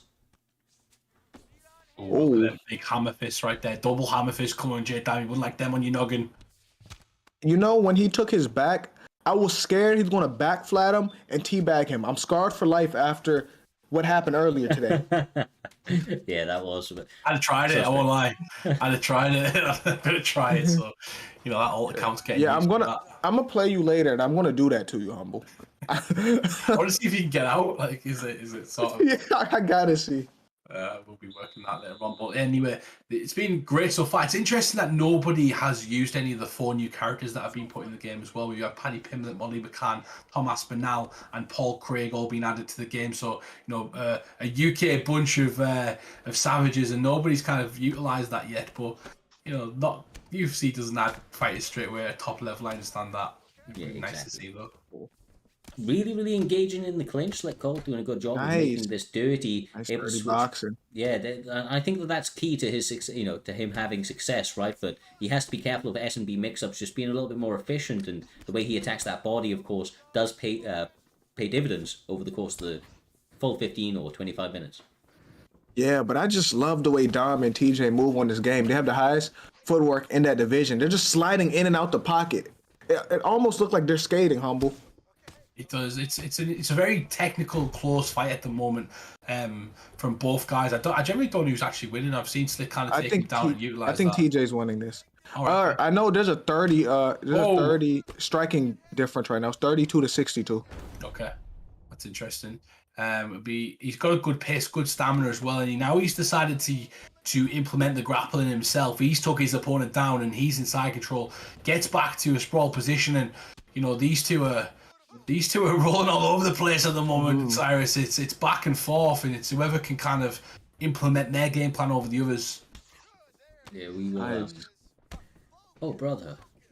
They're both going for that hip toss a few times now there, Jay. Obviously had a lot of success. Whoever gets top control, obviously in the driver's seat, but S&B Mix-Up's looking refocused here this evening. I have to say he's fighting fairly impressively at this point in the fight. He's looking good.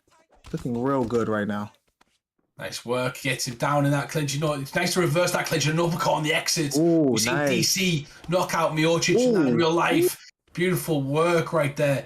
Really mixing it up. Is Mix-Ups. he's doing a fantastic job of giving looks to his opponent that he cannot deal with, and that's why he gets the slam right there and goes to the side control, Cyrus. Yes, sir. Lovely works. Expended a lot of energy to get there, but he has the energy to use, and doing a great job all round. But has to be very, very careful now. Finds himself in a choke, and this can be a pretty powerful submission if he's able to get it in past the first or second stage. I don't think he's gonna get it though. I don't. It's a tough one. It depends on if you. Sometimes you don't need to. You can get to mount. So you're looking for the third stage, the next stage. So I think he might get to mount, which is going to give him an okay position anyway. He just needs to let go. Yeah, that's exactly what needed. Yeah, this is now it's dangerous for Cruz because you've got the options of armbar. He got triangle, and this is tough. He lets him up though. Lets the stamina go though. Oh, you don't see that often, Cyrus. No, that you do not. Is able to get back to half guard as a result, though. Very, very interesting round. These guys mixing up in a lot of spots, but mix-ups getting the better of it. I mean, that submission obviously going to look good for him. Ending up in top mount a number of times, attacking the leg at will. Yeah, man, this third round in particular. From what you're saying, Jay, you said that TJ had that strike advantage in the first one. Am I right? Yes, by 30. Yeah, Slick needs that finish. By the sound of things going into the third one. It says need a finish too on the screen. It'll be 2-0 for S&B. You know, this is an interesting sort of week that we're having right now between these two camps. These two have really put it on each other the last couple of weeks, and I guess the two of the frontier camps. You know, when they're fighting each other so much, all the guys from S&B and all the guys from BFAP are in the main card as well this week. Lovely checking that leg, staying calm and composed there, J-Dime. And I think this is money for him. You know, he has 4 minutes 20 on a fight that he's potentially up in. Yeah, I think mix-ups can go for the finish, but I think he needs to keep building points. You know, he's ahead by a lot. You see the striking's 45-94, guys. Ooh, nice work. He could have let that go. That would have been high vulnerability. Look at the head. The damage as well to Dillashaw. It's really non-existent apart from the head. Oh, nice trip though. Doesn't matter when you get trips. It's part of the problem. EPO. You say he don't have no head damage. He cannot get hurt, guys. It's not possible. It is part of the problem though as well, right? With Dominic Cruz, he doesn't exactly have too much power in the hands in this bantamweight division. I mean, he's notoriously known for having the nickname of Dominic Pillow Hands Cruz. You know, it's one of those things where you can't. He got him in a cruci though. He got him in a cruci, guys. Elbows though. Yeah, elbows and pillow hands. By that pillow hands, but those elbows are sharp, brother. Trying to slice and dice his opponent here in the third and final round. 2 minutes 40 on the clock. We shall see if he's able to grind out a victory from this one. The first round was close as well. I'm just going to say the first round was very close for me. Both rounds have been close, but the third round is always the most important. I'm telling you now, the third round is always the most important. It is, but he may be down 2-0 right now. Is the problem? Rides out the back, sitting position, able to get the denial. He's gonna ride him across now. Doesn't have a lot of stamina to work with. And as a result, his opponent's relatively easily able to get back to his feet, at least momentarily. You can tell both guys really want to win this one, not really wanting to take too much chance at the moment. And it's obviously going to be a type. One of them wants to get up and start kind of land those combinations and mix-ups and use his own grappling as well and mix it up. But Cruz just kind of riding it out at the moment, stay on top. Does he need a finish? That's the question, AJ. I think he needs a finish. Oh, good. But I don't know. Absolutely beautiful denials here from the side of TJ Dillashaw. Mix-ups really trying to stop the ground and pound coming down his way, making Slick Colt use all of his energy to get these positions. But this time, Slick Colt able to slice through to top mount, posture up with ease. J-Dime trying to get the ground and pound off. He blocked a lot of those, though. But I got to see, because it looks like there's no finish that's going to happen. I have to see what they scored is, because I had it 2-0. I don't know what y'all had it. Close-ass fight. These guys have kind of... If you look at the damage as well, it's gone... The head damage is now in the favour of Cruz, so he definitely did some work in that third round, mainly from the grappling, in my opinion, Cyrus. Yeah, no, the grappling... We will see the place highlights from the first round, second round. They show in TJ. I mean, obviously, please show the scores too. Yeah, please show the scores. There's hope. Dominic looks disappointed. Yeah, Dominic looks like. TJ is non-existent, and it goes to the decision, and the winner is TJ Dillashaw. And Mix-Ups All right, gets the win, and you were correct. You need to finish. I seen the numbers, and it wasn't much stuns either. I seen like the striking differential. Dang, I wanted to see. Can we please show the scores, please? Next time, please. Bro, the fighters. Show the scores, please. I want to know what these judges were thinking, please. And more significantly as well, Mix-Ups now moves to 8-3, and he was ranked 4th in the division, so he puts himself. I mean, it's a big high-level fight, number 4 versus number 7 in the Xbox division. You know, it was a very technical fight. There wasn't a lot.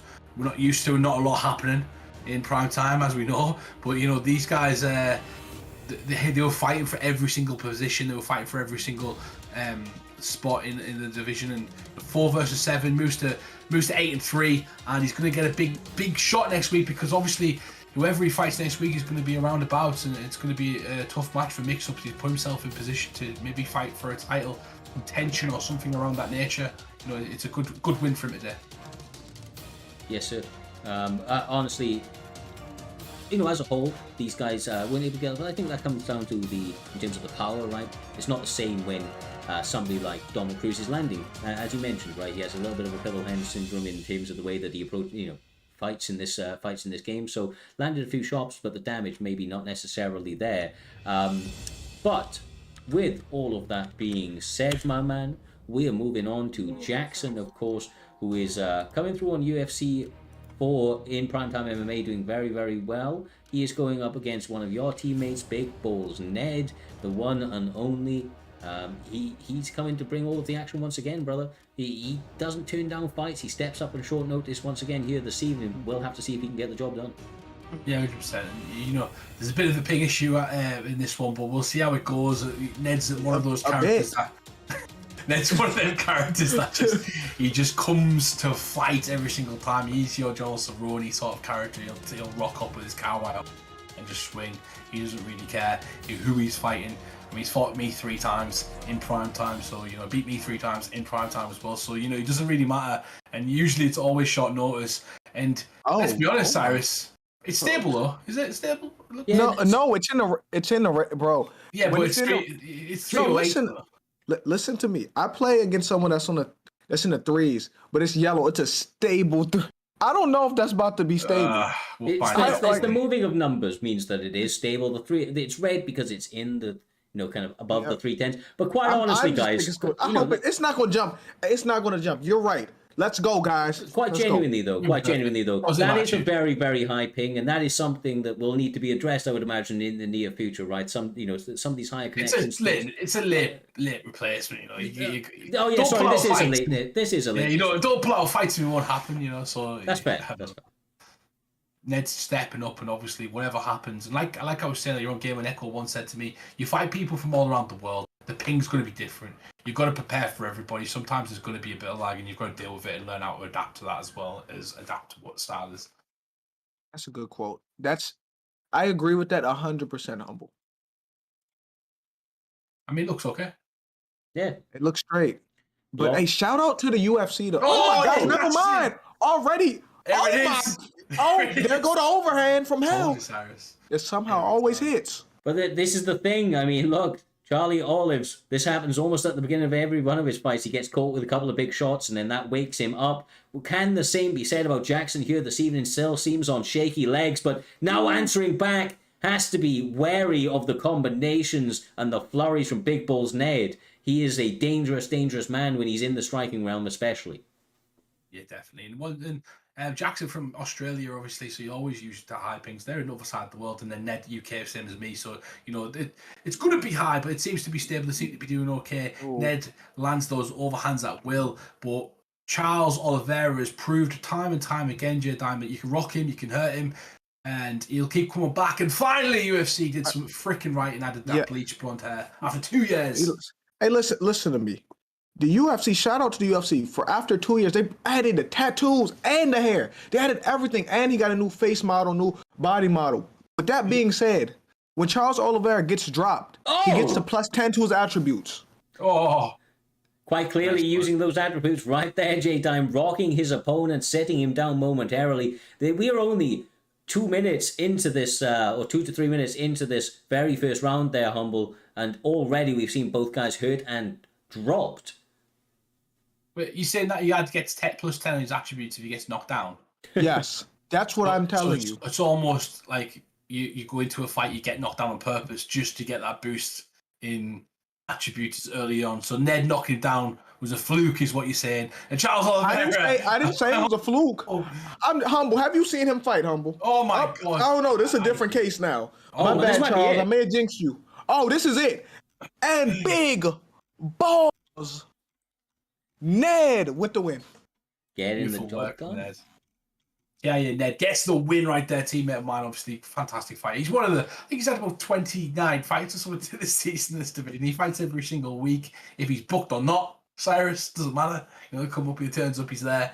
He enjoys prime time, and I'm glad he's part of it. Fantastic fighter, and you've seen it right there. Didn't matter about the ping, didn't matter about the other stuff. He had a good fight, and it was a good knock, as we like to say over in the UK. Yes, sir. Great knock, man. These guys brought the action. They said stable 309. There, Mr. Humble Dink, and yeah, gets the job done in an entertaining way, as we've come to expect, obviously from the one and only Big Balls Ned. She loves Tokyo for certain. Somebody said in the chat, if he loses this fight, he's going to have to tell us who she is, but he didn't lose, so he keeps his secret for another fight, my man, for another fight. But up next, we're going to be seeing another set of entertaining fighters bringing all of the action ahead of us here, Mr. Humble Dink. It is going to be the one and only BFAP Jakey. And he is actually going to be taking on KM Scott, which I think is a bit of an adjustment from the graphic. It's highlighted for me. So, yeah, these two guys about ready to throw it down. Oh, yeah, there you go. S&B Blink, sorry. He's no longer in this fight. And we are actually seeing KM Scott stepping in, who has shown up after cutting a bit away. Where'd he go? So we'll have to see if we can get some information from the back there. Did he tuck his tail? He fell in the tree, the notable tree that... Why do people keep falling in the tree, Humble? They fall into it as well. They fall up the tree. I don't have a clue. It's like Stranger Things over here in Primetime. These guys get lost in that tree. Injury happens. Sometimes they slip on the floor of the hot tub and they're cutting weight in. When he fell off the tree? Yeah, he fell up a tree. He gets stuck. We can't get him out.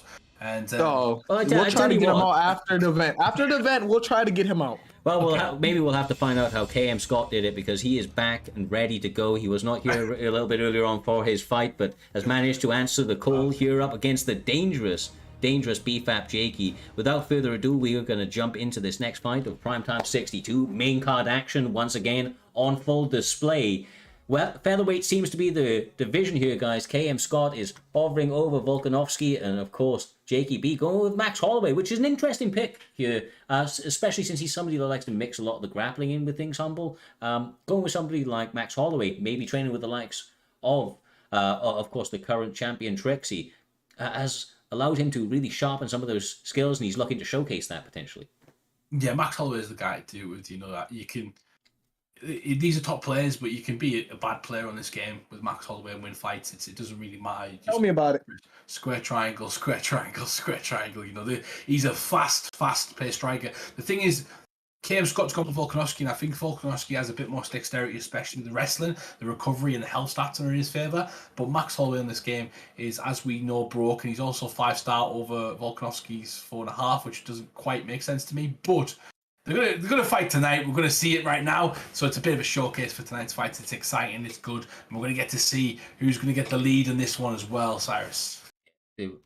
Time will tell, and that time is now. Jakey B appears to have a 2-0 advantage going into this one, but as we mentioned earlier on in the card, that doesn't mean shit when you're under the bright lights. The pressure is on J-Dime. Who can rise to the occasion? Will it be Max Holloway? Will it be Alexander Volkanovski? We shall see. We shall see. That's the great thing about fighting. I can say who I think will win, but I don't know. Let's start off quickly. Scott comes out. Nice body shot there from Scott as well, but you see the 1-2s coming from Jakey B, quick and fast down the centre. He's trying to make his opponent move his head, and now the rocks are coming. The head damage. Sorry, get your head out of the way. That is virtually impossible, Jay. Yeah, especially with Max Holloway. Max Holloway's stamina isn't going to take a big deficit with him throwing these punches either, Humble. Oh my gosh. Oh my goodness! Whoa! How long was the fight? Oh my, well. B-Fab, Jakey, Oh my god. decapitating opponents. Oh Didn't my need long to God. do it either, Jay. I mean, goodness, brother. I don't. Who was Jakey fighting? Like I just remember not. What happened? KM Scott, my man, KM Scott, and that guy comes from an amazing camp. I know Scott. Cam Scott's not bad. That was just unfortunate. Woo. That was unfortunate. It was unfortunate that the stream got cut off because you didn't get to see the highlight reel. That beautiful from Jake. Jakey was kind of robbed of that from Scott there, and I know he's upset with this week, but gotta let that happen because it's part of the show. So a bit of a annoyance on my part because I'd like to have seen the highlight reel, even if it's against you. You've got to hold your head up high and take it on the chin, just like that kick landed on the chin. Cyrus, great win for Jakey. Brilliant finish, maximum points. Yeah, I said that he was looking to showcase his skills here this evening, the advancements he continues to make in his striking skill set, and my goodness, did he do that. And some here this evening. BFAP Jakey taking on any opponent, anytime.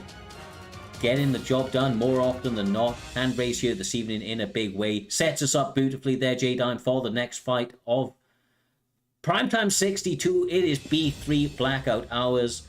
He is going to be taking on a very, very dangerous opponent in Balon, working his way up those rankings silently and ready now to announce himself to the Primetime audience in a big, big way up against a dangerous, standout performer of the most recent cards that we've had in Blackout. Guys, what do we know about ST? What is it? STLK. STLK. I know he's up against it in this fight. Blackout was Balloon. 4 of his last fights. He's 4-0 currently. It's Balon. Yes. It's currently 4-0 in the Primetime division with 4 finishes in the first round. So this is going to be an incredibly tough fight for Balon. And you can see these guys are 1-on-1. They're not accustomed to not playing each other before. Doesn't mean anything, as we know. But I've played Balon a few times. He's a good fighter. Hasn't exactly had as many opportunities in Primetime to show that, but Blackout has been on a roll. If he gets another finish in the first round, he's going to have 5 finishes and 5 fights, 5 first round finishes. He's going to put himself right up there with the likes. Well, he's number 5 at the moment, ranked number 5. Right. He's going to put himself right up there for a title shot, essentially. If he wins this fight in a knockout in the first round, give this man a title shot. I don't see how you don't. 5 round first round finishes. We haven't seen that in a long ass time, brother. Undefeated, doing it in style. He does not wait a moment's notice. Honestly, at this stage, I'm gonna shut the fuck up and I'm gonna watch Blackout and I'm gonna watch Balon meet in the center of this octagon, J-Dime, because it is gonna be fireworks. Do not blink, the Primetime fam. Yeah, first impression is everything. I've never seen Balon fight, but if Blackout gets another first round finish, we may be talking about a title shot soon. In the near future. We shall see. We shall see. About to touch them up. And Max Holloway on the side of Balon. I mean, he's going to have to bring that cardio. He's going to have to bring his flurries, Blackout Hours, showing some composure, not walking forward in his normal B3 style and just chopping them apart, but he is turning it up right here. Has to make sure that he does not get pressed up against that cage, though, because Max will unload with combinations in this weight class. Nice work from Balon, though. He's really nice combination punch. I like the full piece there. He gets out. Lovely body work right there from Balon. And Blackout's got something to think about right now. He's got somebody game in front of him who does not respect those knockouts that he's had. Can Blackout overcome this early adversity, J-Time? But Max is taking some damage too. Let's not act like Blackout isn't doing work of his own too. Nice follow through there. Throws that straight kick down the middle and then comes back with a straight punch afterwards. Nice work from Blackout, but Blackout is starting to press the action. You're watching them feet starting to cut off the cage, using the body shot to kind of come forward, Cyrus, and starting to look himself. Yeah, look, honestly, the B3 boys are a versatile set of fighters. We've seen it with the likes of Leon and, of course, Blackout, choosing when to pressure, but this is the right type of fight not to go completely balls to the wall. They has to be careful, right? The action, the damage is being landed in such a big way by both opponents. Big shot right there. Nice. I love the composure from Blackout, though. Yeah, it's nice work. He's still getting caught quite a lot. He's got to be careful, kind of He's looking for. You can't look for the perfect shot all the time. You've got to make sure you're still doing damage, even though you're trying to let's set traps. As he catches the pullback, doesn't quite get it, and he uses the forward momentum comes forward, and as he does that, Ballon uses that to take him down inside control. Conor McGregor's on his back, Cyrus. We shall see if he's able to hold him here for any substantial amount of time. 1 minute 45 left in this first round. Max Holloway going to try and get to the side control position, but as you say, J-Dime, reversed easily by Conor McGregor. Of course, he can now look to separate or work some of that heavy ground and pound that he does have. Obviously, that power stance translates no matter the position. If I'm Conor, I'm going to get a few shots here, then I'm standing back up. I think I'd agree with you, my man. I wouldn't want to engage down here for too long there, Humble. Oh, I'm surprised he let him back up right there because he could have got some more body damage off and, just worked in it quite a bit. Max Holloway's body's looking slightly compromised right now, and Blackout's got 45 seconds to try and finish the fight, but the stamina is in his favour. Oh, if he gets a... No, it's not over yet. After he walked the right way on that spin, bro, I thought that it was all over. He lands, chose to go to the body. Now he has his opponent in all sorts of trouble there, Humble, and he's attacking the cardio so that even if Ballon survives like he's about to make it to the next round, cardio is going to be in the favour of Conor McGregor, which is a bit of a shocking one when you consider the cardio that Max brings to the table. Yeah, definitely. Like you've got to attack that. You've got to make it hard for him to kind of throw the volume that he likes to throw. You've got to make it difficult for him to come out and land significant strikes in bunches, essentially, J-Dime, because the bleed through is what's the key for Max Holloway. Yeah. Oh shoot. Yeah, I agree with you 100%, bro. But like, I really thought he was potentially going to get a finish again, another first round finish, and I was going to explode if he did that too. It's because you drop him, right? You avert him to the body, he drops to the floor. You have done head damage, so you've got to then start the head damage over and over again. But great performance from Blackout. He looked patient, he looked fantastic, and you've seen him pressing right now with the guard high. So it's the hands on the chin, protecting him from certain shots. And there it is, brother. Blackout zoning in. Absolutely hitting his opponent with haymaker-like punches. The precision. The rolling thunder, brother. Oh, he's going to finish him. Oh, he gets him against the fence, and this could be a Blackout with a second round finish potentially on the cards. Ballon is in trouble right now, and this is over. Hey, guys, you have a Blackout stand here. I am now the leader of the Blackout stand page. You feel me? J-Dime is a Blackout stand right now. Like, that was a great performance. The Rolling Thunder, he stunned him with the Rolling Thunder. That's beautiful. He built different, brother. I'll campaign for him. Because I don't know many people, and I need to look at the rankings. But I think Blackout deserves a title shot. He's currently ranked in 5. Now, there's a question about some of the guys like Ballon. Maybe he has to fight a ranked opponent. I'm not quite sure, but I think with the amount of finishes he's had in the performances he's had, he's been flawless. Well, I mean, it's something that's interesting to note. B3 Leon Stoltz has said that this may potentially be his last title defense, win or lose here this evening for a little while. His schedule has changed a little bit and would not be able to make these live cards, so taking a short break, maybe a passing of the guard to the B3 standout, the fastly rising star that is Blackout. I mean, that guy, 5 knockout finishes right now. 4 of them in that first round, undefeated in the PlayStation division. When you look at the records of everybody in Primetime MMA, from the top to the bottom, not many people have those O's unless you're a champion or, maybe 1 or 2 losses. A lot of these guys are going to pick up losses due to the diverse and kind of very deep skill sets that are available, and, kind of the varying in styles that you find yourself against there, Humble. And talking about the variation in styles, we're actually seeing a rematch up next in the co-main events of the evening. There is 2 title fights here presented on Primetime 62. This card, as epic as the card will be later, we had to live up to that sort of hype and continue the momentum. Start out this Saturday in style. BFAP Trixie now fighting FSK Optics. And if you remember there,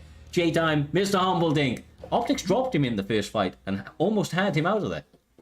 Yeah, definitely, and that's this. Optics is a fantastic fighter. The main thing about Optics that gets to me, he shows up for big fights, right? He shows up, he performs better, he prepares better. It seems like he needs motivation to kind of sometimes put his best performances on. Don't we all? But it's a great fight to kind of run back for Trixie. Trixie's kind of in the Usman position now of lapping the division and fighting these guys again. So he's going to be want to put on a standout performance. You know, his biggest nemesis, Fadinator, obviously, and that's kind of where he's been going. But Optics has got a chance now to kind of work and build upon that knockdown that he got in the first fight, and he needs to prove that Trixie can't do it again, essentially, and start to overlap this division, as we're seeing Usman versus Leon and a few other people as well. Yeah. Honestly, this fight, I've said it a few times tonight, I'll say it again, don't blink. These guys have the tendency to finish opponents in spectacular fashions, often when you least expect it.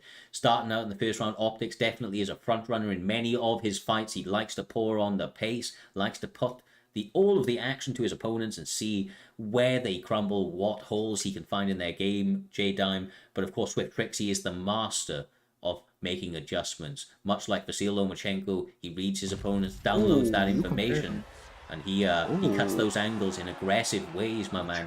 His defense is his offense in many cases, and it makes for an absolutely sensational fight each and every time these guys step in that cage. That's interesting. Guys. Get your bets on. Just saying, get your bets on before we go to J-Dime. Go on, Jay. That's interesting. I didn't expect you to compare him to Vasily Lomachenko. You switch sports too. That's interesting, Cyrus. I dig that. Gives you a good idea as well of the footwork and the positioning of where he likes to keep his feet and kind of cut those angles. What's going on? They lost connection, people. That is not what we'd like to see. We are going to stay with them actually for a couple of seconds, because why the hell not? We'll hopefully get an invite as we see Swift Trixie's gamer tag right there with, of course, that epic picture of Towley. Who doesn't love Towley, Humble? Every time. Look at that. Every time. But yeah, we need to get that one back and run it back as soon as possible. But just as we were about to get excited for the first title fight this evening, the EA gods have cursed us. The injury struck lightning. Struck lightning onto our tree. They struck lightning onto EA. We have to call them that for now. You know, it's all we've got. J-Dime, it's unfortunate. Back at it, bro. Back at it. I was 3 rounds instead of 5, so they backed out of it. That is the reason. This is a title fight, of course. And smart thinking, guys. Well, I was going to say, bro, look at the stream quality, Jay. This shit is 4K. There's no way that they disconnected because of connection. I mean, one of them was playing a PlayStation 7 because that was the fastest reload I've ever seen in live. You know, he said 7. These young kids, they have different reaction skills there, Mr. Humbledick. Optics knew what to press before. How do you say so fast? You said, yeah, I've said. I'm in. Like, okay. Like, what the fuck? Jesus Christ. Anyway, here we go. The first title fight this evening. It is the Xbox Championship that we do have on the line. It is Trixie on the left in Conor No, it's not. Trixie on the right in Max Holloway. And we've got Optics on the left in Conor McGregor. Here we go, J-Dime. Conor's dangerous. I'm not going to lie to you. Especially this Conor with the 100 accuracy. That's a dangerous man, Humble. Yeah, it definitely is, and you've got to watch out for that power, especially with someone like Optics who can shut your lights out in one shot. Cyrus, but Trixie, a very methodical striker, a very methodical grappler. He'll be looking for his opportunity and try not to force it. Yeah, 100%, man. He's going to look to work it. Lovely spinning elbow to the head of Optics right there. Optics looking good in the opening going, eating a couple of shots right there, but quite honestly, the main thing I'm looking out for is the stamina management of him and making sure that he chooses his right timings to explode, with the likes of Fadinator in his corner right now, whispering the sweet successes to him, letting him know what he needs to kind of make adjustments to. He has to be wary of the danger that's currently in front of him, because I mean, Swift Trixie looking very clean, looking very poised and composed here, Humble, ahead of this fight. You can say what you want about training to help you for a fight, though, J-Dime. It's not the same as fighting somebody, though. It doesn't matter how much preparation you do. When you get in there with somebody who's that good, they can make adjustments themselves. So whatever you've kind of planned for, or backfire essentially. Comes down to adjustments, like you said. You got to make an adjustment to his adjustment. 100%, and you've seen a little adjustment from Trixie right there. That's a nice combination. But Optics showing some good patience right now. He's staying in the center of the octagon. He's not chasing Trixie and kind of falling into certain combinations all the time. He's kind of realizing the danger. He's landed a good 2-piece of his own right there. Yeah, he missing a couple of shots though. And Conor McGregor, when he hits at air, his cardio goes bye-byes very quickly. Swift Trixie also being very composed, and of course that championship mentality means that he doesn't often put himself in a position where he's behind in these fights. I feel like Optics does need to take this away from him a little bit. The defense is relatively good, but a little bit more offense there, Jay. I don't know if you agree. I agree with you. And I love the patience from Trixie. Even though Conor's having some success, I like the composure from Trixie, Humble. Yeah, it's nice work. This could be his 5th title defense tonight. He's done a good job of keeping that belt and defending it. You know, a true champion. Fighting it, a last one with 2 as well. And Trixie trying to kind of prove to the world that he is a consistent, one of the best players in the world, and consistently performs in these championship fights. It's a very technical, balanced fight so far in this opening contest, Cyrus. It really is. Optics is landing some good shots just like that right there. Ooh. But then it answers back. I mean, look, Conor will land 2 big shots, and then Optics is coming out here. And then Trixie's coming back with it and landing 4 or 5 in return. These guys very evenly matched, Jay, going into this bout. That was a really close round, but that's max 1-0 because we seen the stats, guys. Yeah, I'd like to see who did you think won that round in the chat. Put your opinion in there. It's nice to see what you guys kind of think. Beautiful work right there, though, from Optics as he lands a lead uppercut. No sort of load up on that one, Cyrus. He snuck it in there and jerked his head right back of Trixie and the champion right now, trying to mix it up. Doesn't quite get it. Yeah, the power of Conor McGregor got Max Holloway's head popping back like a Pez dispenser. Nice little slip off the center line and returning with the counter. But oh my goodness, the timing, Jay, on Conor McGregor is sensational. It is, and this is a really competitive match. Like, this is really close right now, Humble. It always is with Trixie, and then, well, most times it is with Trixie. Unless he's dominant with the grappling on the feet. Sometimes I see him kind of do this with people, and then he switches it up slightly and kind of starts to dominate fights out of nowhere. So I've always got this thing in my head about Trixie kind of coming out and coming back and making adjustments, because I've seen it time and time again. It's something I'm used to. But Optics so far looks sensational, Cyrus, in this 2nd round of the title fight tonight, first title fight tonight. Yeah, exactly right. I mean, this is historically Trixie's best round. He has the majority of his finishes that he has under his belt in Primetime MMA in the 2nd round. But Optics staying very game, and that maybe after a little bit of a slower start. But he does get caught, and now Trixie trying to work him down with that jab and look for the next big shot to land. He's being slow and methodical. I love the way Trixie fight, guys. I'm not gonna lie to you, Humble. It's nice. He's just got this style where even if he's in danger, he kind of resets every single time. I am really impressed with Optics so far, but Trixie's starting to sneak a few shots in himself. It's going to cause some problems. Oh, nice! Optics! Nice! We get a new champion. Could be it. Do we have a new champ? Oh my God! He reverses it. How does he keep doing it time and time? One more shot, Cyrus. That's all he needed. Yeah, I mean, look, this happened the last time that these two fought. Optics had a moment where he basically had the fight in the bag. Trixie utilizing some sort of voodoo out here, because he is able to pull this one back from the brinks of hell and finds himself in top control. Only a minute to work, Jay Dime, but I mean, that's got to be extremely relieving for him and his corner to go through that sort of... very close call. Very close call. That's a clutch man, because time in and time again, he finds a way to survive. It's all damage limitations as well from Optics right now. He's got 36 seconds, 35 seconds to kind of hang on and not take too much damage going in, because Trixie's a master of building some grappling advantage, getting some ground and pound, and even in the odds slightly, even if you've had a good round against him, you can do some really good head damage. But look at the head health for Trixie so far. Yeah, he can't take many more shots in the next round. I'm looking for Trixie to come out, make some adjustments and grapple immediately, if I'm honest with you, because if he gets caught with many more of those Conor McGregor bombs, he's not going to be standing for much longer. Yeah, not only does he have to be the more active fighter in this round, he has to do it in a way where he's not taking pictures, stay very light on those feet, and like you said, try to set up the grappling exchanges, because the head held will not take too many more left hands from Conor McGregor. Ooh, great takedown defense too, guys. Oh my goodness. Ooh. Optics trying to get the job done right here, J-Dime, landing a lot of big shots when he gets the opportunity or openings. Connor's throwing bombs too. A lot of shots coming from Trixie. My. go. Having some dance moves going off right now, and the end of that one becomes optics. Optics gets fucked, and Trixie's now starting to fire the Max Holler combinations are coming. The champion is Hits him in the back of the head. Holy shit, here we go. And like I said, you can't let him back into the fight, Cyrus. He just finds a way.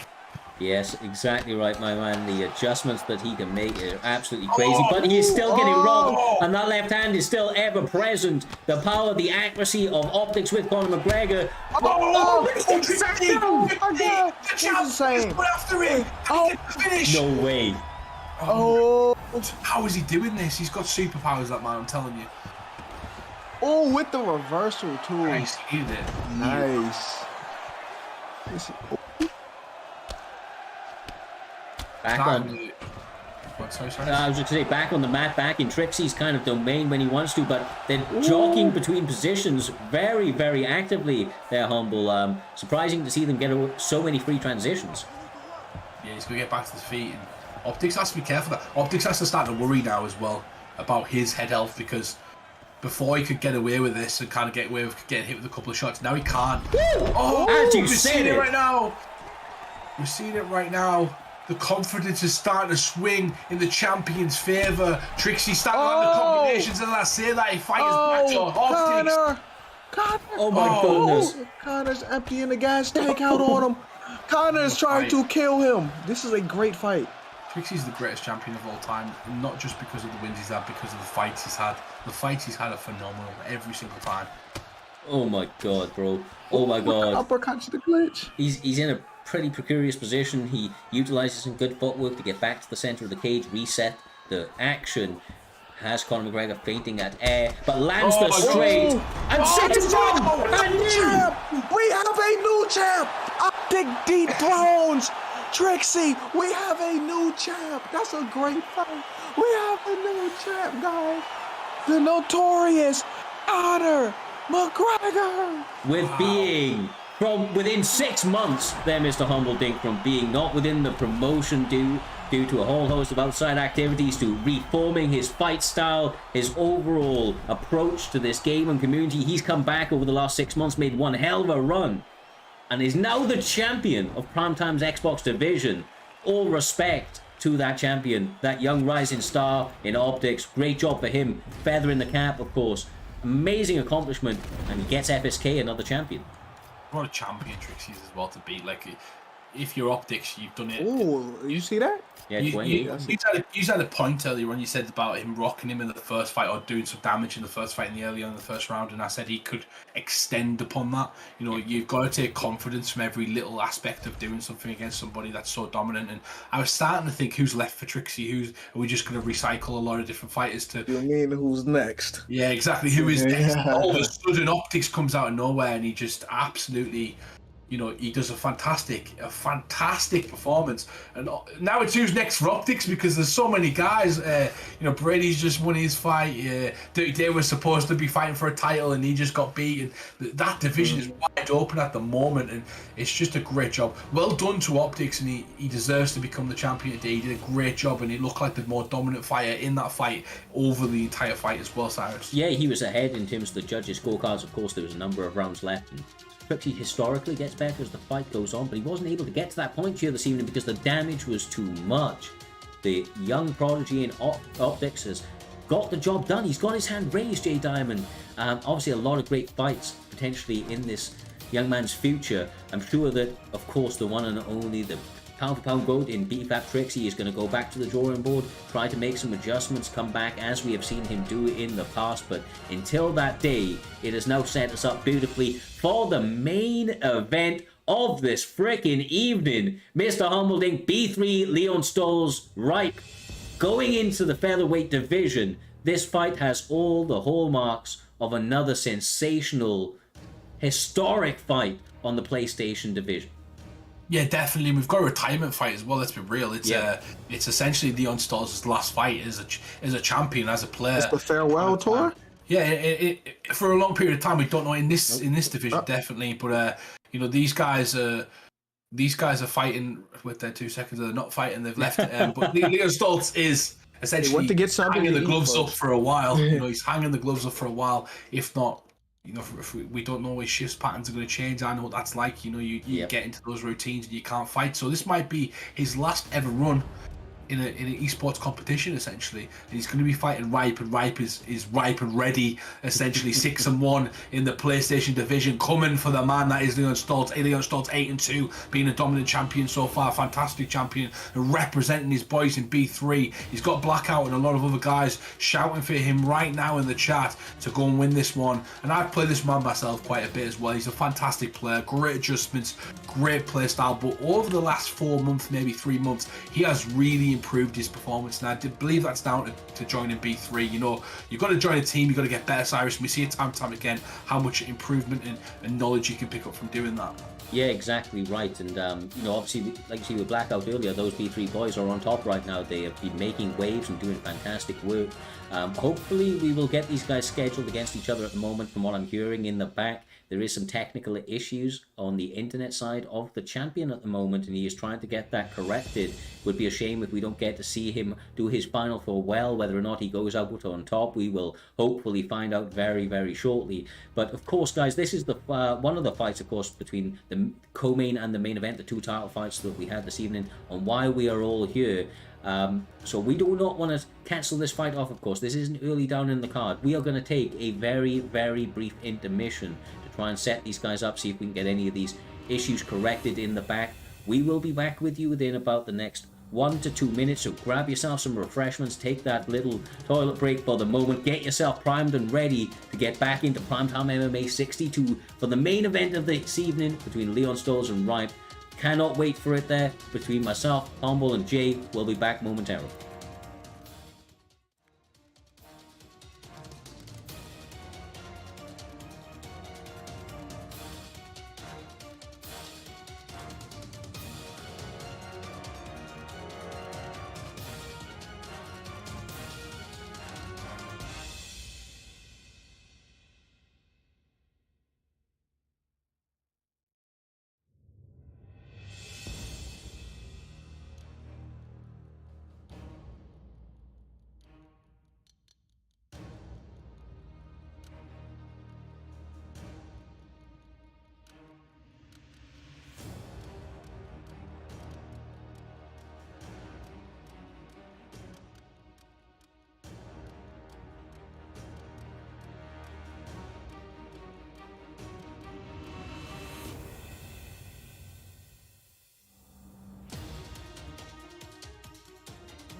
What is going on, you beautiful bunch of savages? We are back at it.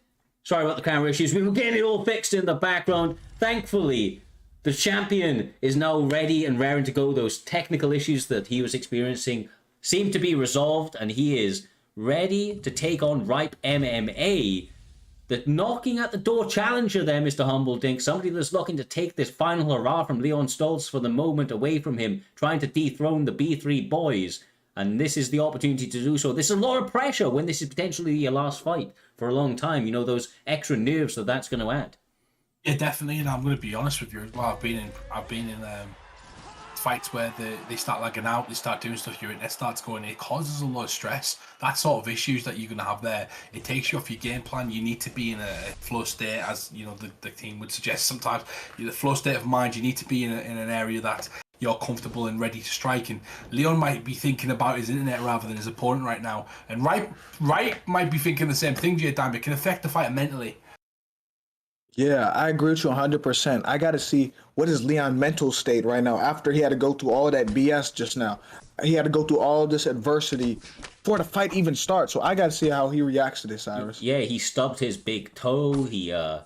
He did all sorts coming into this one, man. Tripped on a wire. Now he's ready to go. Angered and filled up. It looks like the combinations from the champion are letting fly. Ripe MMA trying to answer back with a couple of jabs here, Mr. Humbledink. And I think utilizing Aldo, those leg kicks and the jab could be a key to his success. You never try and run to the cage, you know, after Titus has been out, because you know there's going to be shimmies everywhere. But you know, when you fall and slip, you know, it's going to cost you a bit of time. But he comes back out. Leon Slaughter's doing a good job of using basic combinations right now, using Volkanovski how he should be used, landing singular shots mixed with a few combinations, rhythm changing, good footwork, good movement. And you're seeing Ripe MMA picking his shots at the moment, trying to get a just on his opponent. And it's a very close fight so far, J-Dime. Yeah, it is a very close fight, but I like the pace and I like the rhythm and the switch ups that Volk is showing right now. Oh my! Yeah, he's really doing well. Yeah, feinting a lot, just not just with his attacks, but with his footwork as well. That jab is money from Ripe though, and I want to see a lot more of that. He is timing it excellently, and if he can really establish it, he's going to be able to get his opponent off him because Leon's on him with combinations and footwork. Nice. It's going to be good. He's going to drag him to the fence. He's got him against the fence right now. Beautiful, straight body shot. Absolutely crumbles his opponent back right there. Really give him some something to think about right there in the digestive system. And gets one of his own. Be interested to see what Leon's going to do with this one. This is one of the most important, important transitions in the game recently, J-Time. When you teep somebody, you get extra shots when they come back up with that clinch work, but you also get a change of position as well. You get to choose, want to go to the fence or not. Right, that elbow got dangerous. When someone throws a spinning elbow that close, it gets real dangerous, Cyrus. Yeah, it really does, man, especially when they're throwing a kick or in the middle of throwing a, kind of lesser combination. I mean, my God. Sometimes Ripe MMA right now, the upwards elbow, the spin elbow, doing great for him, but the fundamentals from Leon Stoltz, the footwork. But in fact, honestly, he's kind of simming Volkanovski, in my opinion, man. Just moving in and out, really being, very, very complete as a mixed martial artist, utilizing excellent combination, shot selection, and overall MMA IQ. Work now on the inside, like you said about everything that you just said there, Cyrus, is completely true. He's doing a great job. I'm really impressed with the champion, but he's leaking from his IJ down from them spinning elbows. He needs to watch them. Them are incredibly dangerous, can shut the lights out at any point. Yeah, and if I'm Jose Aldo, I know this is a game, but I'm gonna jab that eye. I'm gonna target that eye. Keep jabbing it, making it hard for him to see, Cyrus. Yeah, exactly right. Take away some of that vision on his right-hand side, potentially setting up the lead head kick, as we have seen from Aldo in the past. But he seems to be content to continue to chop away at those legs towards the end of that first round there. And obviously, Aldo is not a man that you want to take one leg kick from, never mind three humbles. So got to be careful to pay attention to that going forward. As Volkanovski, those leg kicks could make mincemeat of those shins very, very quickly. Yeah, definitely. I wish we had a first-person mode. That'd be absolutely insane. But you're right. The leg kicks been doing really well. The eye's been cleaned up really well in the corner as well. You can't even see it at the moment. Beautiful uppercut right there from Ripe MMA, trying to disrupt the champion's leaving party as Leon Stoltz tries to finish on a high and do what a few of these champions have been able to do and retire as a champion. It's unheard of usually, Cyrus, but it does happen now and then. Yeah, it doesn't happen. It's a little bit fabled in the game of mixed martial arts. Too many variables on the line. Right now, the challenger looking sensational, coming back with a lot of big shots, being tricky in his approach, but the champion not being dissuaded from what got him to the dance. The B3 boys, very, very good with their combinations, both moving forwards and backwards, and he gets another stun right there, trying to take the challenger out of it, Jay. Very, very early in the second round. Yeah, and Volk Eye is starting to leak again, Humble. It is. It's going to go into his eyeball, and it is a game, so it's not going to affect the actual player too much. But in real life, that would be a problem. You can see he's got some damage, he's weathering some damage, but the head health of Ripe at the moment is a real issue because Volkanovski does not get tired. Essentially, he's got really good recovery, really good health stats, and he just keeps going. Nice work chopping in that leg, using the two-touch kick to inside-outside. Working the combinations on the inside very well, but then, of course, maybe taking pictures a little bit too much because Volk is answering back very, very quickly, and a lot of those shots are chopping away at the block and starting to connect some big damage overall on Ripe MMA. Oh, he's making him whiff, too. Oh, big shot. Oh. I think he can slowly... You see how he's making him miss right here? He's trying to take away some of his stamina. Nice. Oh, my goodness. This is tough. Oh, On him, he's going for the finish. Yeah. Leon Stoltz trying to remain the champion. He's got his head blinking at the moment. He's trying to push it on to Ripe MMA, and he could remain the PlayStation champion at the end of his career. Oh my God. Leon Stoltz saying, this is my trying to go with belt. a You are bang. not taking it here. Pushing for these combinations crazy. I don't know how Ripe survived it, Jay. ooh. Hey, listen to me. The way that Leon Stoltz is swinging, he's trying to end his career with a bang in spectacular fashion, guys. Definitely, the BFAT boys will be cheering him on right now in the back. Family will be going wild for Leon. Unfortunately, Hey, you messed it up. You mean the B3 boys. sorry, Get the team right. Sorry, B3. I apologise.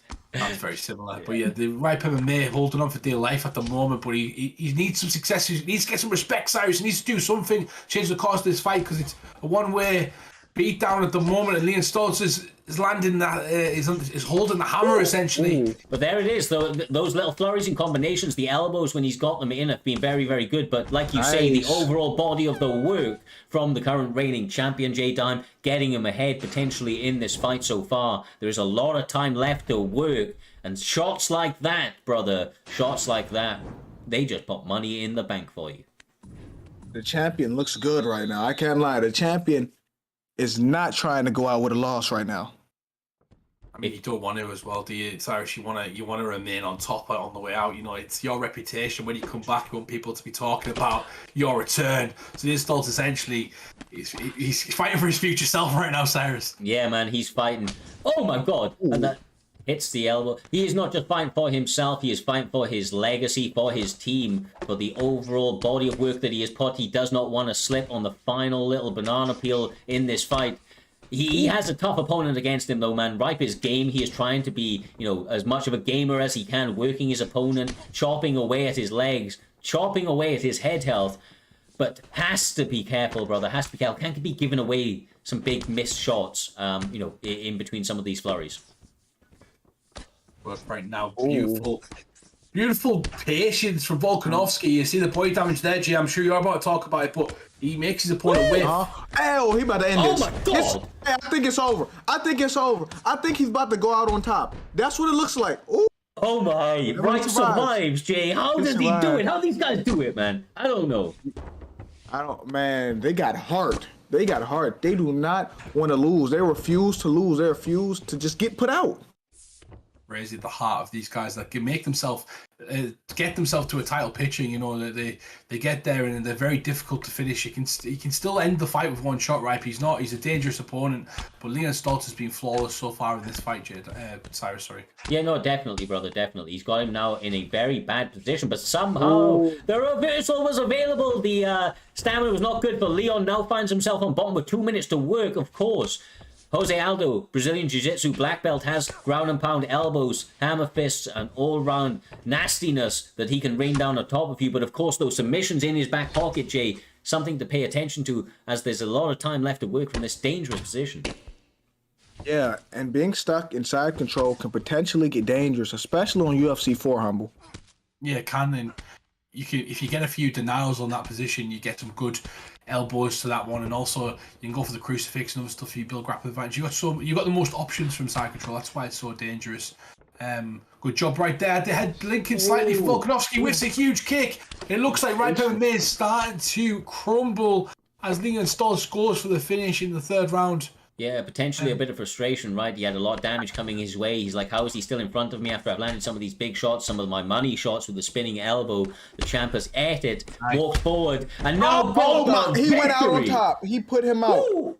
The champion has went out on top. B3 on top once again. Leon Stoltz, before he says his final hurrah for at least the moment, Mr. Humbleding, he gets his hand raised once again in a back and forth war action. Never, ever something that we are lacking when Leon Stoltz is in that cage. You see the emotion in that in the celebration as well from Volkanovski there. Leon Stoltz going to be leaving his gloves in the cage at the end one, leaving us with an open championship in the future, and probably going to be blackout and somebody else fighting for that belt. But Leon has been a fantastic champion, and from everyone at Primetime, including the commentators, thank you for the great fights that you've produced for us, and we'll welcome you back with open arms when you do come back, brother. But if you want to get on top and fight people like this, you know, you can join our team, you can join the Discord chat, we can have great events like this. But what an event we've had tonight at Primetime 62. It's going to be a great night as well. Fights for everybody. UFC's on, Cyrus, and you know, it's been a long event, so I'll let you take this one away. Yes, sir. Well, honestly, Primetime 62, as always, sensational fights have been put on for us from top to bottom. We're not going to waste too much time here this evening, pushing some love forward into the community. Make sure to join the raid. We can make somebody's night. We'll join up and raid somebody that's probably calling the fights ahead or doing a watch along for it. Much love to the champions. Of course, new crowning champion in the Xbox side of things, PlayStation. The B3 boys going out on top. Hopefully, we see Leon Stoltz back in the near future. But from myself, Mr. Humbledink, J Dime TV, and all of the guys behind the scenes at Primetime MMA, much love. We will see you in the next one. Enjoy the fights on the UFC this evening. Craziness will continue to ensue.